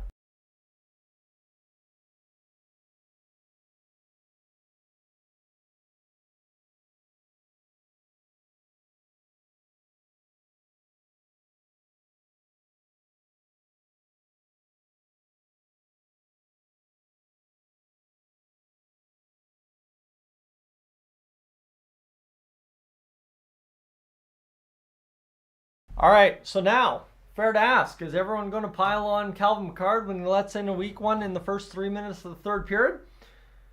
Because that's what I at least expect you to do if you're going to pile on Mr. Stuart Skinner. That's the only ask, okay? If you're going to dump it on one goalie, dump it on another. So, all right. Let's do this, friends. The Edmonton Oilers will get Calvin Pickard in net. 20 minutes to go. 4-on-4 for the next 56 seconds in this third period. The Oilers win the face-off off the draw. Back inside the Canucks zone immediately. This is going to fire up Connor McDavid over to Leon Draisaitl. Driving to the net. Up off the post again, I think, honestly. As this one will come rolling around. The Oilers are coming out of the gate. Firehouse right now. Firing down low. Back to the blue line. This is going to be picked up by Bouchard. Bobbled. And all the way back into the Oilers zone. Sorry, my apologies there. Just lost my breath a brief moment as Bouchard leads up. A missed pass to Ekholm will go down into the Canucks zone. It hits the referee. Then the Canucks are going to be able to lead out back the other way. Soucy, 4-on-4 still for the next 10 seconds. as CC down low with Darnell Nurse battling there, trying to get this puck turned back the other way. Picked up by Draisaitl. Draisaitl will lead out back the other way. And this one will come back now for CC across the line. Shot by Shilvas. Terrible save, but still made it. As now Susie turning into the corner. Picked up by Nugent Hopkins. Nuge looking to lead this one forward against the Canucks to the near side now for CC. And this will come back now behind the net for Nugent Hopkins to the far side corner. Nuge rolling around back low for Perry. Perry looking to go to the front of the net. The shot fired down low. Kane, Perry, Nugent Hopkins, the second line. Towards the middle of the ice. This one's fought on. Tipped in front. And Shilovs with the stick down hits him. And will be blocked with 1:30 gone in this third period. Stephen and Matthew, good to see you. Long time no see. Glad to see you aboard. As the Oilers are going to get to the attack here early and often in this third period, one might think, as that was found money for Corey Perry off a terrible pass from Evander Kane, but he just couldn't quite seal it near side. And now this will be an opportunity for the Oilers off the face-off to get the draw down and try and turn it back against the Canucks another time. 26 shots on net as this one goes back to the point now. Kulak fires down to the far side wing. Kulak fires the shot through traffic. She loves the save made there with 8:23 to go in this third period of play. So, all right, 18-23, 27 shots on net now for the Edmonton Oilers as they continue to test the shots. 164 shots in 8 playoff games, second fewest in NHL history for the Vancouver Canucks. So, this one will be a face-off. Down low. Picked up back to the point. The shot fired towards the net. Blocked in front by traffic. Back in now near side as it comes now to Brett Kulak. Kulak will roll in behind the net. Backhanded up forward. Desharnais off the boards. Tries to get this one played ahead.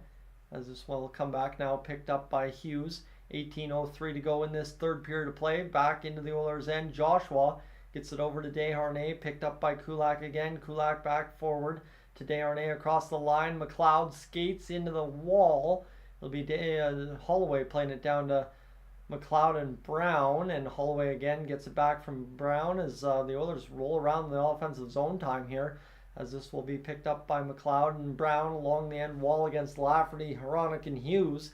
As now a cross check there from Hronek kind of frees up the puck at long last and is flipped to the near side boards as the Hughes guy will fire it up through the neutral zone. 17:24 to go. The Oilers need to get on the body here. This has been a lackluster start to the period so far. Yes, you got a couple of shots, but you either need to keep getting the shots or whatever. So this one is going to come down, and the Canucks have just taken a penalty against the Oilers. Zadorov can't believe it. 17:10 to go. The Oilers will now get their penalty play and get going. So there you have it. As we have some folks joining us. Fabio, welcome aboard. Ronaldo, welcome in. Steven, game's way behind. That's fine. You'll get caught up, Scott. We'll catch you later. And yeah, this will be an opportunity now for the Oilers to get to the power play here. Tripping call against Zadorov with the Oilers now having 26 shots on net as Connor McDavid will take the draw for the Oilers on the power play. Try and cue things up here as the faceoff's one back now for Nugent Hopkins. Nuge looking down along the wall. Nuge back to the point for Bouchard. Bouchard over to Draisaitl. The shot save made. Shilvas still scrambling around. Poked to the far side boards by the Oilers to face a clear that doesn't end up going, as this will be picked up now by Draisaitl across the Canucks line. Cleared out by the Canucks all the way down.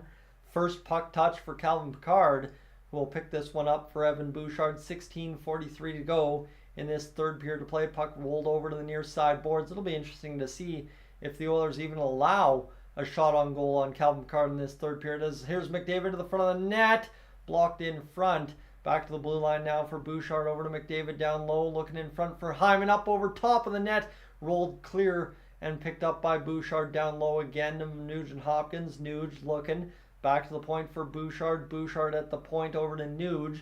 Nuge rolling down the right wing. Shot fired, blocked in front. Buck gone in the power play here for the Edmonton Oilers. 58 seconds to go now as Draisaitl picks it up near side. Points the blast from the point.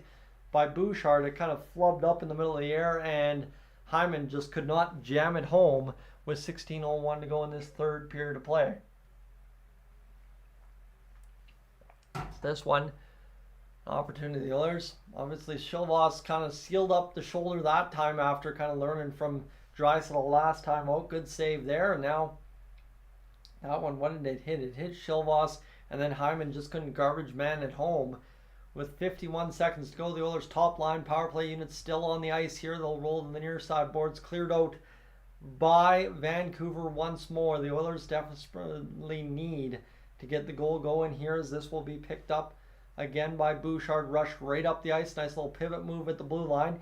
He's looking, surveying around, down low near side now for Draisaitl. Back to Bouch. High point. Bouchard mishandles the puck. And this is another one of those games where Bouchard's struggling at the blue line. As this one comes up across the line, here's Hyman. Hyman's taken down by the Canucks and is chipped back out. And this was a real do-nothing power play where the Oilers really didn't force the issue much, if at all, as Bouchard picks it up behind his own net, taps it back down low for Connor McDavid. McDavid, 6 seconds to go across the line. It's into the Canucks end. McDavid around behind the net, back to the far side. 5 shots on the last power play, but still no way to find the back of the net for the Oilers.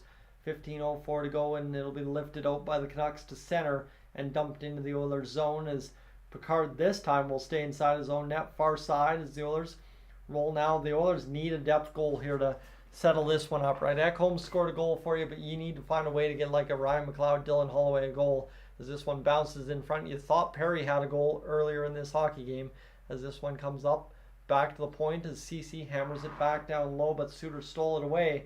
14:35 to go in the third period. Chip back into the Oilers territory. Canucks know all they can really do here is defend. We're 5.5 into the third, and the Canucks have yet to get a shot on Calvin Picard here in this third period of play. Forced into the middle of the ice as Mikheyev will backhand to the far side boards against Nurse. Mikheyev up against Nurse. We'll see it rolled along the boards. Picked up by Kane. Chipped back into the neutral zone. 14:10 to go, as Kane will see it hit somebody, a linesman it looked like, and the Canucks will force it back the other way.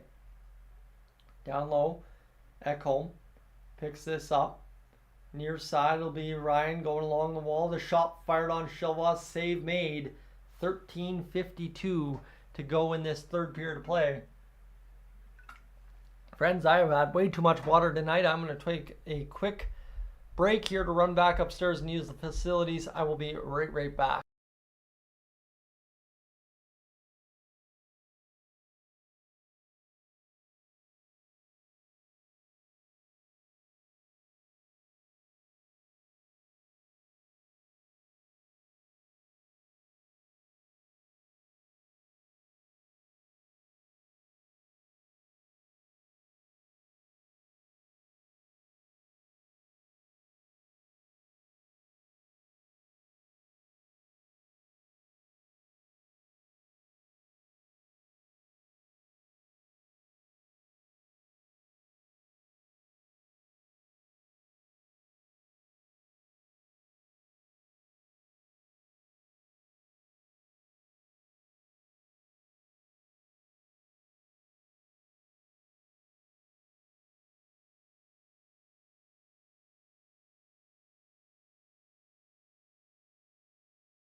All right, friends, let's do this. The Edmonton Oilers down 2. Third period, 13:52 to go. I'll tell you what I need to tell you right now, and then it comes down to one thing right here, right now for the Oilers. Simply, you get to that 10-minute mark without a goal, you're probably in trouble. But for right now, you still got plenty of time in this hockey game to get a difference maker if you keep pushing the Vancouver Canucks. So, hoping for the best, obviously. Calvin Picard's in net now, so anything is liable to happen for the Oilers the rest of the way home. As we go here again, friends, just quick check on the watch time, 8:09. As this puck's flipped up into the neutral zone, the Oilers quickly corral it off there as it'll go to the far side boards in front of the Oilers bench. Fired in by Mattias Ekholm. The Oilers' top line on the ice, building towards the end wall as this one continues to battle along the boards, fired back up the wall, and the Oilers looking to make this puck freed up, but no team could really free it up. 13:24 to go in the third period of play, and that will be an icing call against the Vancouver Canucks. So 13:21 to go in the third period, 4-2 the goals so far for the Vancouver Canucks. We'll see what happens here. This one obviously the Oilers need to get things going. 54.7% are given Nugent Hopkins for a face-off against Miller. I don't know about those odds there. The Canucks have been pretty good on the draw tonight. Everybody's talking things over again. The linesman's obviously doing his part in slowing down this game for TV purposes. As this comes back to the near side boards, as it'll be fired all the way into the Canucks zone, or Oilers zone again. The Canucks have iced the puck. And now, you gotta get this job done here. So 33 shots for the Oilers in this hockey game to the 15 for the Canucks. As the Oilers will try and get this going here late in this one. As this will be a face-off. 2. Leon Draisaitl. JT Miller now. Okay. Face-off down between Smith. I'm seeing the chat here, Pete. Throw me for a loop. As this one comes to the far side boards off the draw, the Oilers trying to scramble this one up. They've got the top line out there going for the shot. As to try and cut this to a 4-3 lead to the far side boards. Ekholm goes along the wall. 33:15 to go here in this third period. Up the boards and across the line. Bouchard fires inside the Canucks territory. Hughes will pick this one up, as this will be rolling along the wall, and it'll be fired out in the neutral zone by Hughes. Picked up and offside. Or is that I don't know what that is.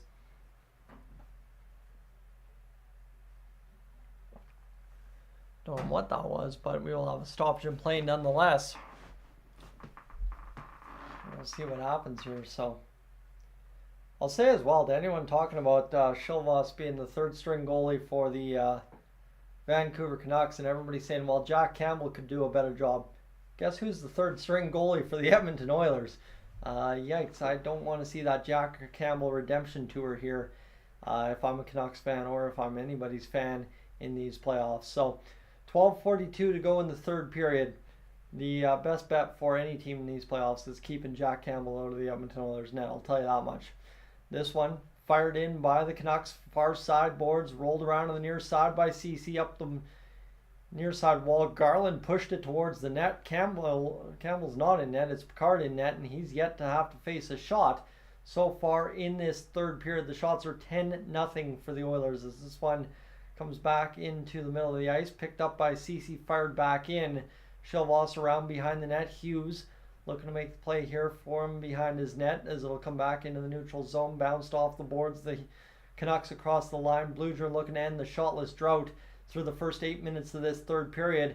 Again, the Oilers went shotless early in that third period against the Canucks, and look what happened to the Oilers. So this one's up off the wall, and it looks like that hit a camera, so we'll have a stoppage of play. 11:57 to go in this third period of play. Holloway takes a bump on the way to the bench, as this will be a stoppage with 11:57. The shots still remain 33-15. Excited to see where this one goes from here. Zadorov's back on the ice, so assume he'll take a dumb penalty, as he has a couple times this game. As the Oilers' fourth line will take the face-off inside their own zone, as yeah, that's looking pretty reminiscent of last game, isn't it? 11 shots for Vancouver in the first period, 4 for the Canucks in the second, none in the third. Where have we seen that before? Shot save made, or puck went wide there, as this one comes back over through the middle of the ice, fired towards Shilovs. He'll cover up, and we'll have a stoppage in play with 11:45 to go. The Canucks just got their 5th shot in the past period and a half on Picard, so they do officially rule that that's a save made by Picard, And we'll see. He kicked that one out and then had to scramble again from the shot from Zadorov through traffic as that went right into the pads. And then Mikheyev fired another one that might have went off the skate of the Canuck player in front. 11:45 to go here in this third period of play. Lindholm will take the draw inside his own zone. He's been pretty good in the draw so far. As McDavid, Draisaitl, and Hyman will come onto the ice, as you got to win this draw here. The Oilers got to win the draw. As McDavid will see it won back by the Canucks. Fired around to the near side, turnover, puck right in front. Just hopped up and landed right in the slot. Nobody was able to get a hold of that one. The Canucks ice the puck again here. And all of a sudden, we're getting towards that 9:38 mark into the third period, where the Canucks in game one found a way to make it 4-3. So we'll see where this goes, as this will be face off inside the Canucks zone again. The Oilers have Lindholm and crew pushed back on their heels something. This one will be redone. Nobody's going to be waved out. I don't get that. They wave everyone out for the slightest thing and then they redo it after everybody violates every rule. As McDavid gets it back to the point. The shot from the point blocked in front. Bouchard loads up right to Hyman, blocked by Shilva, save made. And another face-off here with 11:26 to go. So this keeps going. 37 shots now for the Oilers. That is going to be fired, blocked off the ankles of Hyman, and then a pass to Hyman. They just couldn't quite squeak it through Shilvas there, but the Oilers, they ain't stopping coming tonight. 11:26 to go in this third period. 6 shots for Zach Hyman tonight. As this will be Leon Draisaitl down. The face-off won by the Oilers. Shot in behind the net. Hyman quickly gathers. Rebound in front. McDavid comes up with it.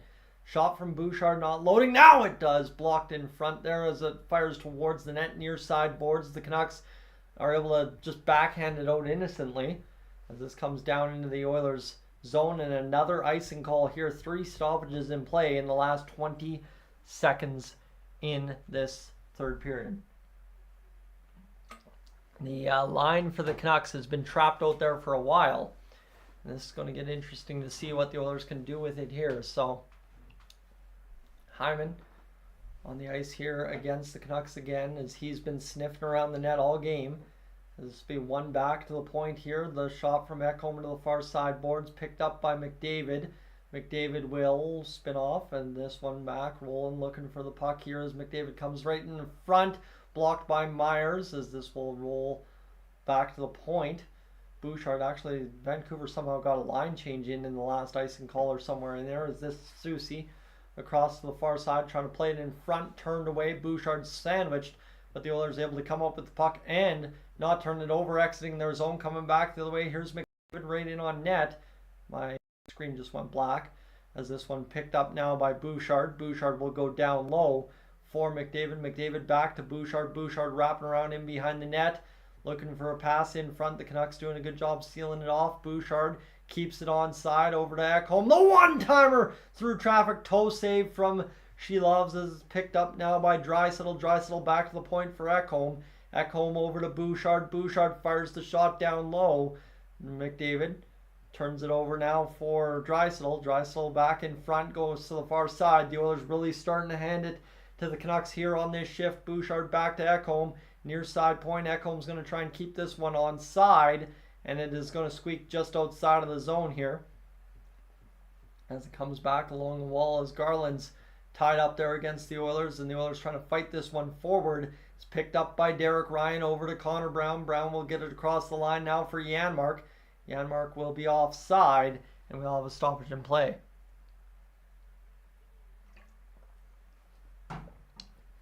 This is good shot there from Ekholm. Just couldn't get past the pad of Shelovs.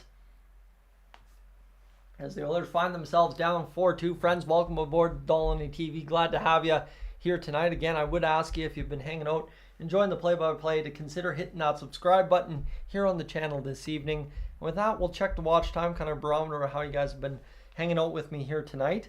Right now as it is, 1350, let's go here, times 3 point, what would that be, 85. As we go there, we are at 872 hours on the stream. I am in concerned territory right now. Obviously for the Oilers, it is kind of a situation where they've bled past the 10-minute mark without getting a goal. But yeah, the Oilers have to find a way to get that next goal and make this one interesting, right? I think we've rubbed the flag. We'll rub the flag again. The flag, when we rub that, we're hoping for overtime. I am so sorry to all of you back home who want to go to bed tonight, especially if you're out on the East Coast or across the Atlantic. My apologies, but we're rubbing the flag for overtime because we're going to try and bring this one home, as the Oilers need to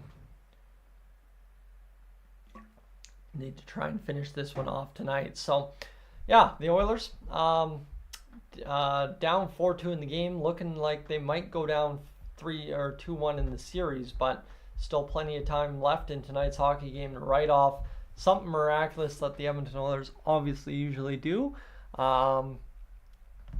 There's somebody doing praying for the Edmonton Oilers tonight out at the Moss Pit. As the Oilers, like we know, for friends that have been here all game, obviously for the Oilers, that save by Chilvas on the line against Perry, that's the difference maker thus far, one would think. As that again, not being a goal, that is tough. As this will be a face-off for Nugent Hopkins, Kane, and Holloway. Face-off. One to the far side boards as this will be turned back by the Oilers. Across the line as Nugent Hopkins is offside again. The Oilers just can't seem to get onside here. That's fine. We'll survive. 9:30 to go in this third period play. 4-2 the goals for the Vancouver Canucks. Nugent Hopkins draws in for the face-off against Bluger. Bluger wins it back. Holloway trying to push it forward. Couldn't quite do it. This comes back to the near side and far side, near side pass now. And that is not a hook against the Oilers. Okay, the Oilers just got away with a call there. Definitely a missed hooking call, and we're going to have a stoppage in play. Omen will tie up, and I'm not sure what happened on that play, but that looked like a hook against the Oilers. That much is for sure, as Nugent Hopkins should be going to the box here, but I don't believe he is. 9:16 to go in this third period of play. Chris Knobloch watching the replay on the Jumbotron, as this will be a face-off. And one back by the Canucks into their own territory. 9:13 to go in this third period play. 39:16 to go. Puck flipped up through the middle of the ice all the way down to Stuart Skinner. He'll play Stuart Skinner. Sorry, that's Calvin Picard in net now. He'll play it off, and now the Oilers loading up the attack back the other way. Holloway with speed into the Canucks zone. Holloway down to the ice, playing it right in front for Kane. Couldn't bite it as the Oilers will maintain possession at the blue line. Back along the far side boards. The Oilers flip-flopping along the wall there. Got a shot towards the net, but not on net. And the Canucks are going to have a penalty upcoming by the looks of it here for a cross-checking call, or is that Kane going to the box? As 8:45 to go in this third period, the Oilers will get the power play. Ian Cole goes to the box. So again, Ian Cole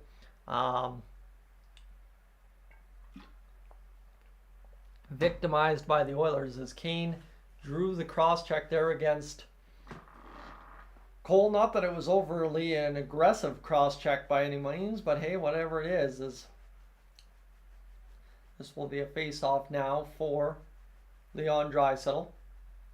Draisaitl will take the face-off, win it back now for Bouchard. Bouchard over to Nugent Hopkins, back to the blue line. This one's going to go back near side now for Draisaitl.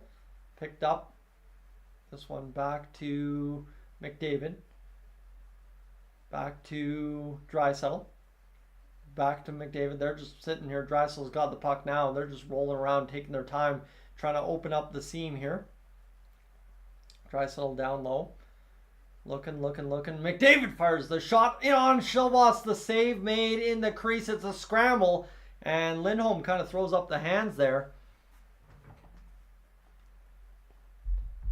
And we'll have a stoppage and play with $1:27 to go.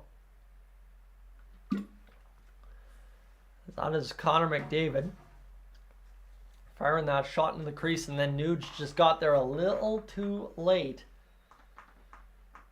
As that was a good puck was loose for Nuge, but he just couldn't avoid the glove of Chilvas quick enough. 8:12 to go in this third period of play.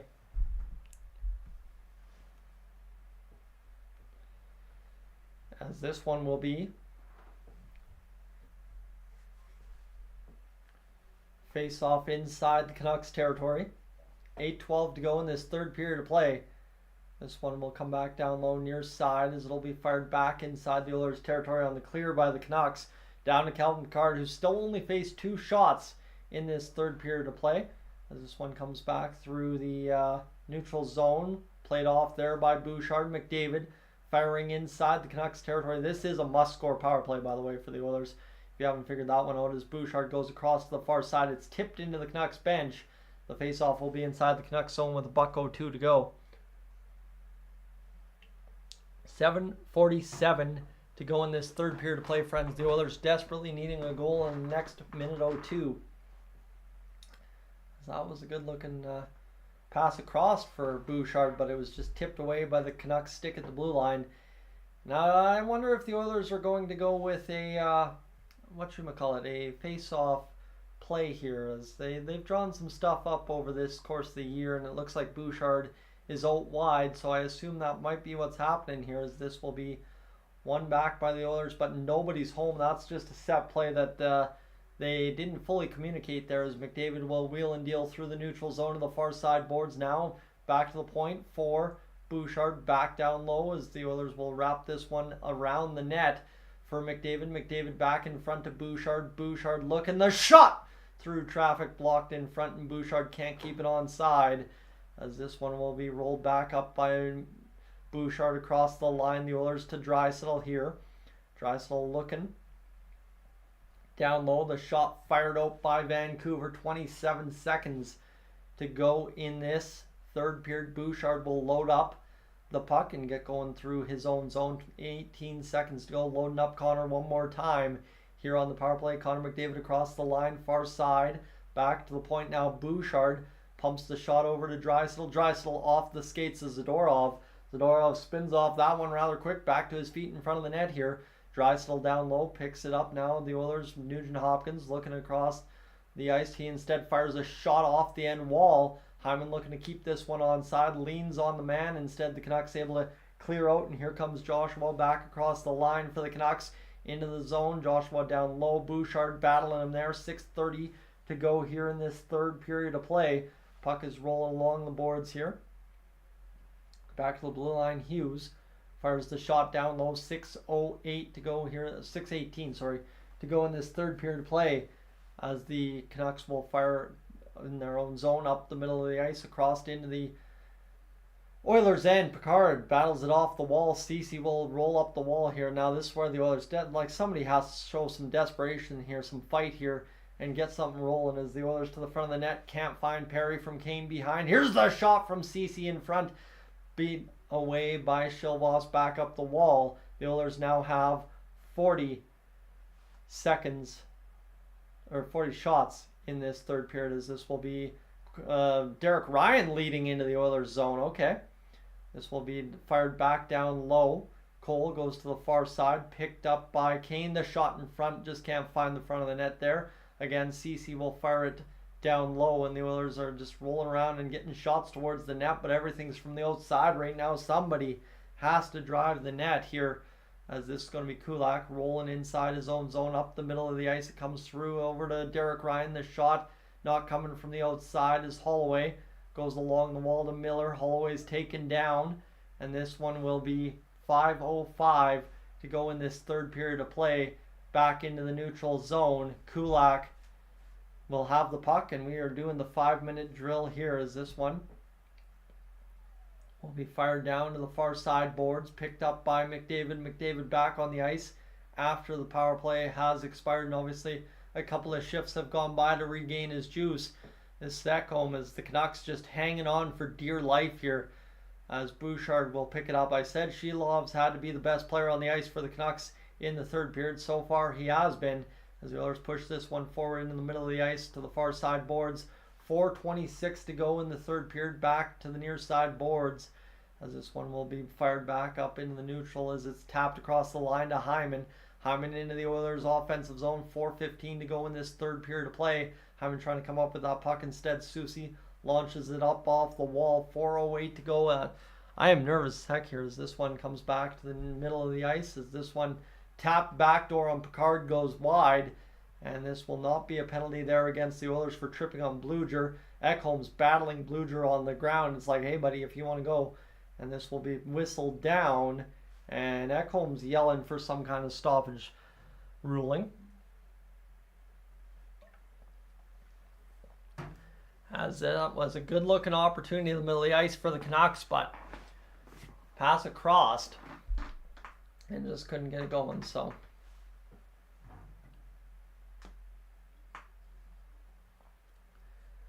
there we go, friends. We got just a few minutes remaining in the hockey game. Welcome aboard to Dolynny TV. Thanks for being aboard this evening. Again, if you're new to the channel, I encourage you to hit that subscribe button here. We've forgotten to check that a couple of times here tonight as we go here, and we'll reload that up. We are up at 15,693. The goal this evening was 15,7, so definitely love to have you aboard for that. And as well, the Edmonton Oilers obviously doing everything they can to put pucks on net, but they've kind of had a problem hitting the net at times. They've had about 4 or 5 posts in this hockey game tonight. There's been a couple of close calls, but a lot of missed opportunities as well in tonight's hockey game. So the Oilers desperately need to find a way to finish inside the last 5 minutes of this third period, that's for sure. So here we go, friends. Let's go quickly get going for what should be the final few.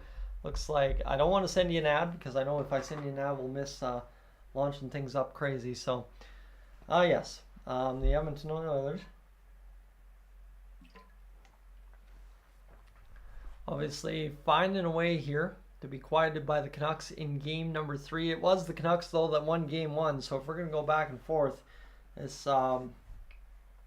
could be interesting for sure. We're going to trade off games 4-2 for the Canucks, 3:53 to go here in this third period of play. Chris Knobloch on the bench. Glenn Gulletson out there as well, trying to draw up stuff with Mr. Chris Knobloch. As, yeah, this one will be, what do you have? Well, you have an opportunity for a face-off outside the Oilers' zone. 3:51 to go here in this third period to play. Puck around to the near side now for Bouchard. Bouchard lifts it up to Hyman. Far side pass over to Matthias Ekholm. Back return favor for Hyman across the Oilers' offensive line. Hyman fires it down to the far side boards. Picked up, fired towards the net, goes right up in front. The Oilers have jammed up the empty net. Picard's on the bench. Bouchard cross shot fired, save made by Shilvos. The face-off will be inside the Canucks zone. So there you have it. The Edmonton Oilers desperately need to find a way to find this next goal.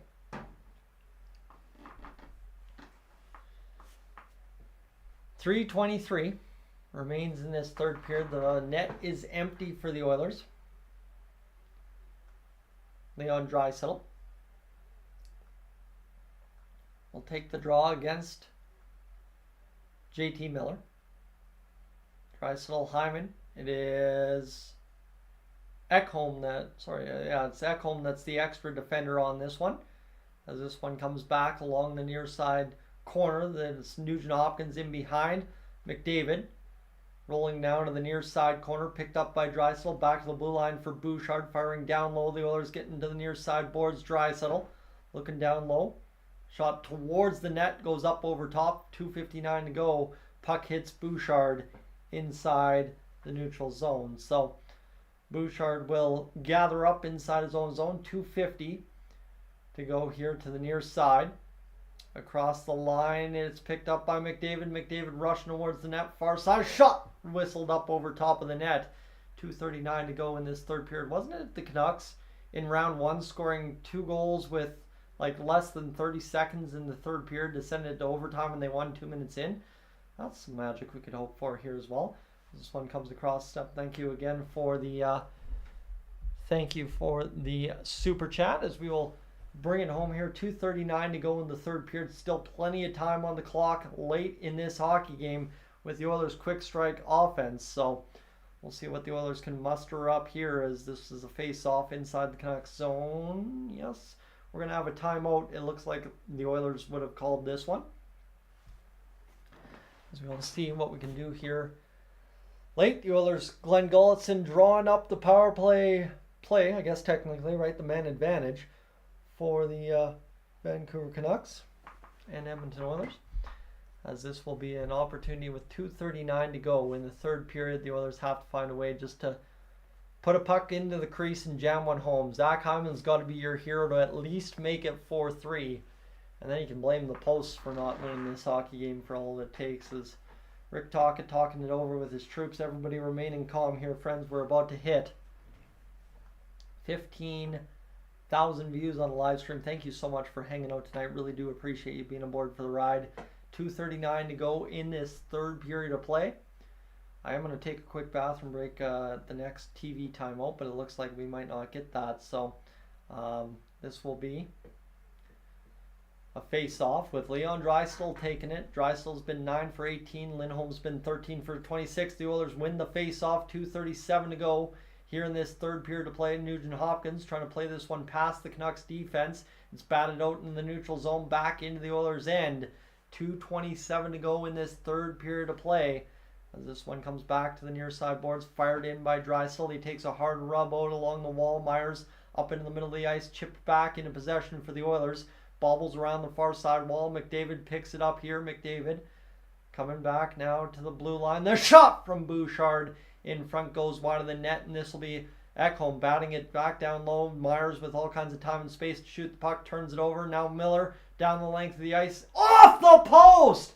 Miller hits the post from distance, bounces right onto the tape of Ekholm. If you need something to rally around, it is that right there as Silvas comes out to play the puck. It hops up along the wall. Canucks try to make the play on it. They are going to do as such. Down into the Oilers' end. It's picked up by the Oilers inside their own end with $1.50 to go here in this third period of play. This one across the line to the far side. The Oilers reverse back to the blue line for Ekholm. Bouchard with the puck. He will go over near side to Draisaitl. Draisaitl now back to Ekholm to Bouchard. Bouchard through traffic. Fires it! Scores! The Edmonton Oilers jam it home in front. Zach Hyman finds a way to do it right there. And the Edmonton Oilers bring it within one with $1:16 to go in the third period of play. Like I said, you find one for Zach Hyman in front. Yeah, you know what? Now you can blame the posts for not winning this hockey game. And that one right there, the luckiest post for the Oilers of all the game. It came down to posts at the end of the night. And that one right there in front, Zach Hyman jams home. Oh boy, the Edmonton Oilers found a way to get this job done to make it 4-3. Silvas, terrible opportunity to make that save there for him as Bouchard fired it through traffic. As this one is going to be a face-off inside the zone. We will have a stoppage in play as the referee says, hey, we need to stop things here, and we're going to talk to the Oilers bench for some reason. I don't know what's going on here, but we got $1:16 to go. Stuart Skinner trying to figure things out. Skinner is going to come onto the ice for some reason as Calvin Pickard is going to be ushered to the bench. I'm not sure what's going on here, but what an opportunity there off of Ian Cole again. My goodness, Ian Cole is having a tough series. As that one will be an opportunity. Skinner's back in for Calvin Pickard. I'm not sure what the whole situation is in there. I'm not really figuring as Connor McDavid's on the bench. Evander Kane comes out. Buck 16 to go in this third period to play. What, does Skinner skate fast? Like, is Skinner the fastest skater? It's the third of the playoffs for Evan Bouchard. It's one into the Canucks zone. A buck 12 to go here as the Oilers see it bounced into the neutral zone. They're going to get this going. Stuart Skinner quickly skates to the bench. It's Bouchard with the net empty over to Matthias Ekholm. Ekholm up the middle of the ice to the far side boards. The Oilers across the line, poke it down deep inside the Canucks zone. A minute left to go here in this third period play. Bouchard keeps it on side for the first time all game, and then it's hammered back into the neutral zone as Bouchard will go to the far side. Picked up now, fired back inside the near side boards, and this will be the Canucks jamming out into the neutral zone. Picked up by Ekholm. Ekholm looks to wire this one over to Draisaitl. Perfect little play to gain the zone. Draisaitl driving in off of Shilovs. Picked up to the far side. Back down low it comes. Now fired back up along the wall and out of the zone as this one is picked up by Bouchard. Bouchard will fire in across the line and is fired back out by the Canucks. The Oilers desperately need to fire a shot on net. That's going to be Shilovs batting it down low as this comes to the near side boards. Picked up by the Canucks. Fired up off a body. Draisaitl.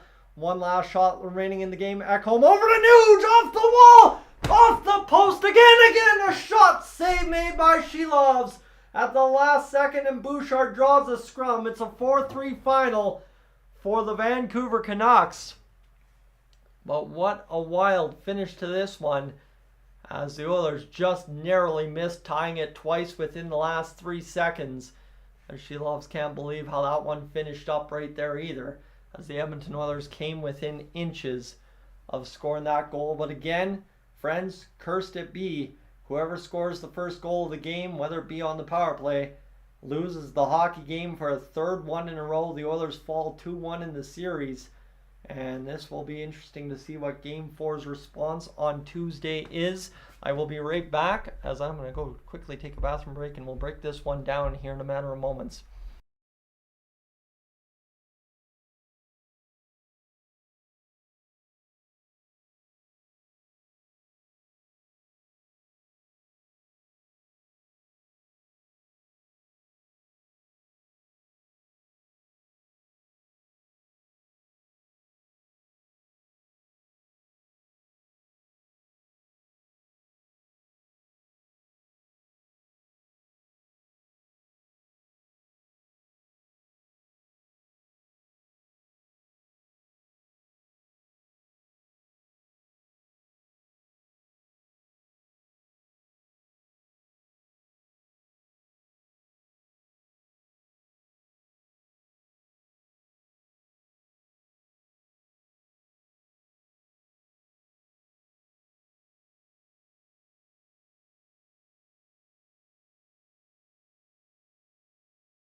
All right, friends, well, let's bring this one home. A 4-3 final for the Vancouver Canucks tonight, as the Edmonton Oilers, well, they fall right there. But let's discuss it here in the post-game edition, because I got a little treat for you, right? I think everybody has their own ways of wrapping bows on things, and I got a pretty good solid plan of what I'm doing here. So let's do it, friends.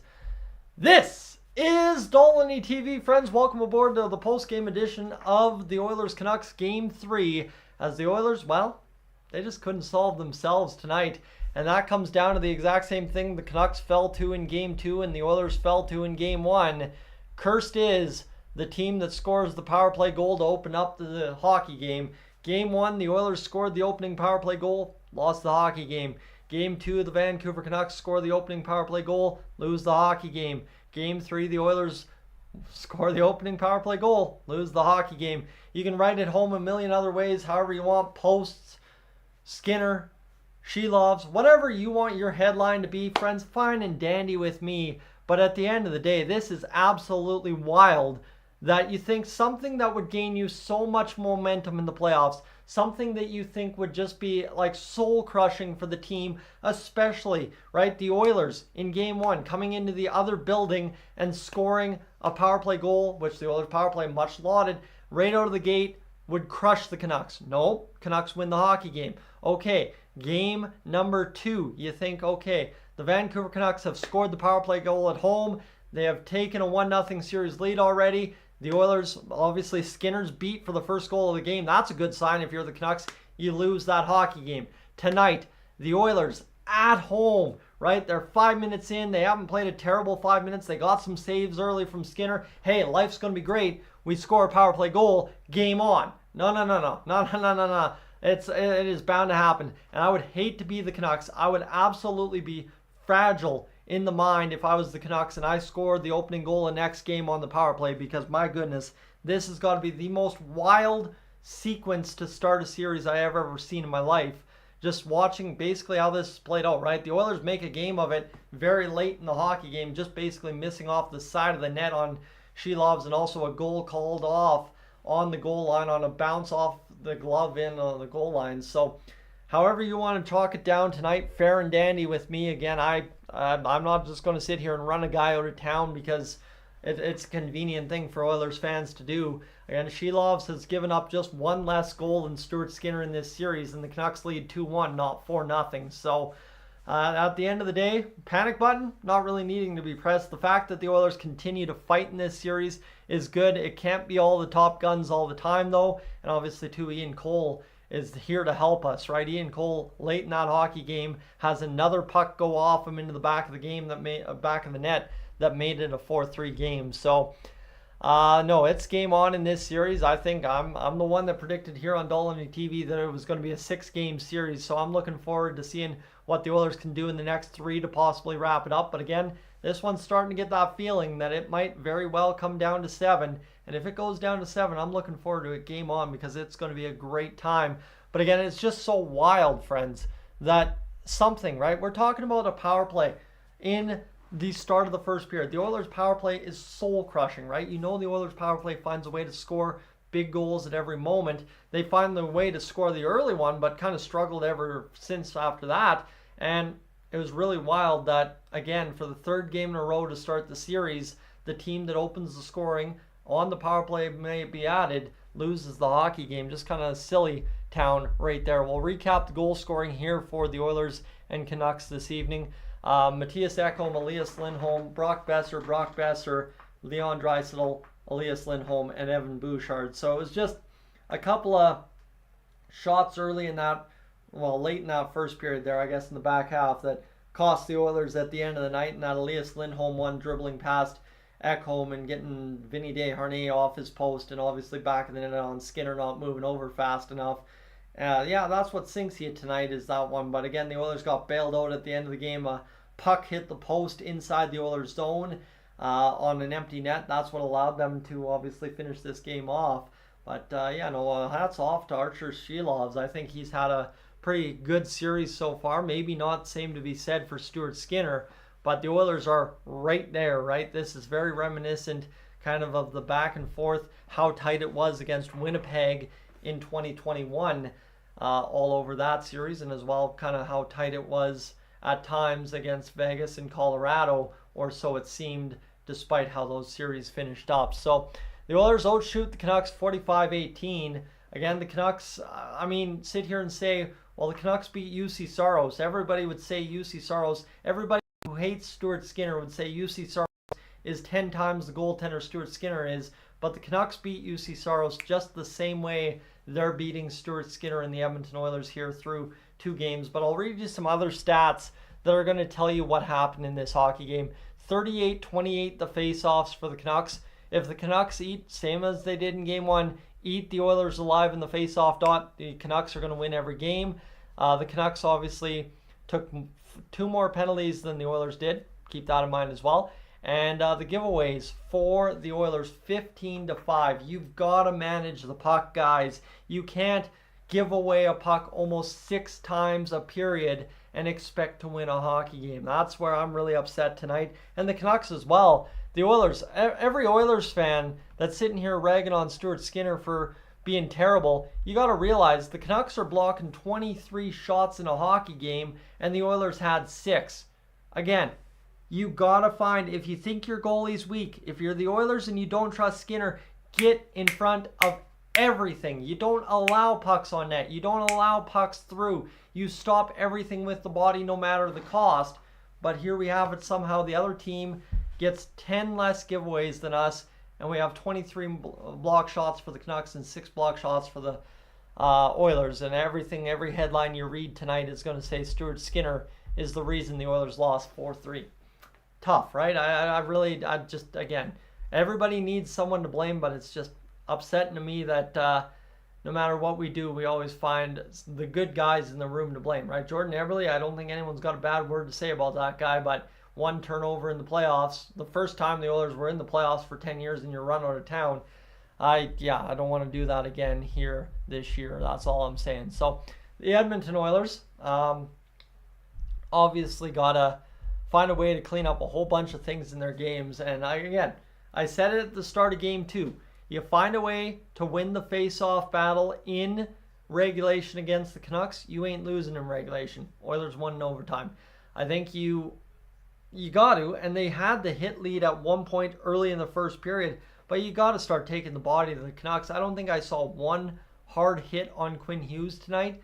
Like, just dummy me if I missed it, but Quinn Hughes looked like he had been in a 10-round boxing match after game 2. Why would you not just tackle him and beat him up again the same way here in game 3? I don't know. There's a lot about this Oilers game 3 that doesn't add up to me. And hopefully game 4, same as game 2, is a much better response for the Edmonton Oilers. And if you're the fans in the buildings for game 4, you got to ramp it up even more than it was tonight and just absolutely blow the top off that building, because the Oilers need to get in the game here. It's not just Stuart Skinner that's losing you this series. You can't tell me when you get out hit, out face off, out block shot, and you give away the puck 10 times more, or 10 more times than the opposition, that you deserved to win tonight, even if you scored 3 goals and your goalie should have had some. I don't care. It's been a poor effort from the Edmonton Oilers tonight, but the Oilers desperately need a better response in game number 4. Friends, I'm Tyson, this is Dolynny TV. That's been your post-game edition tonight.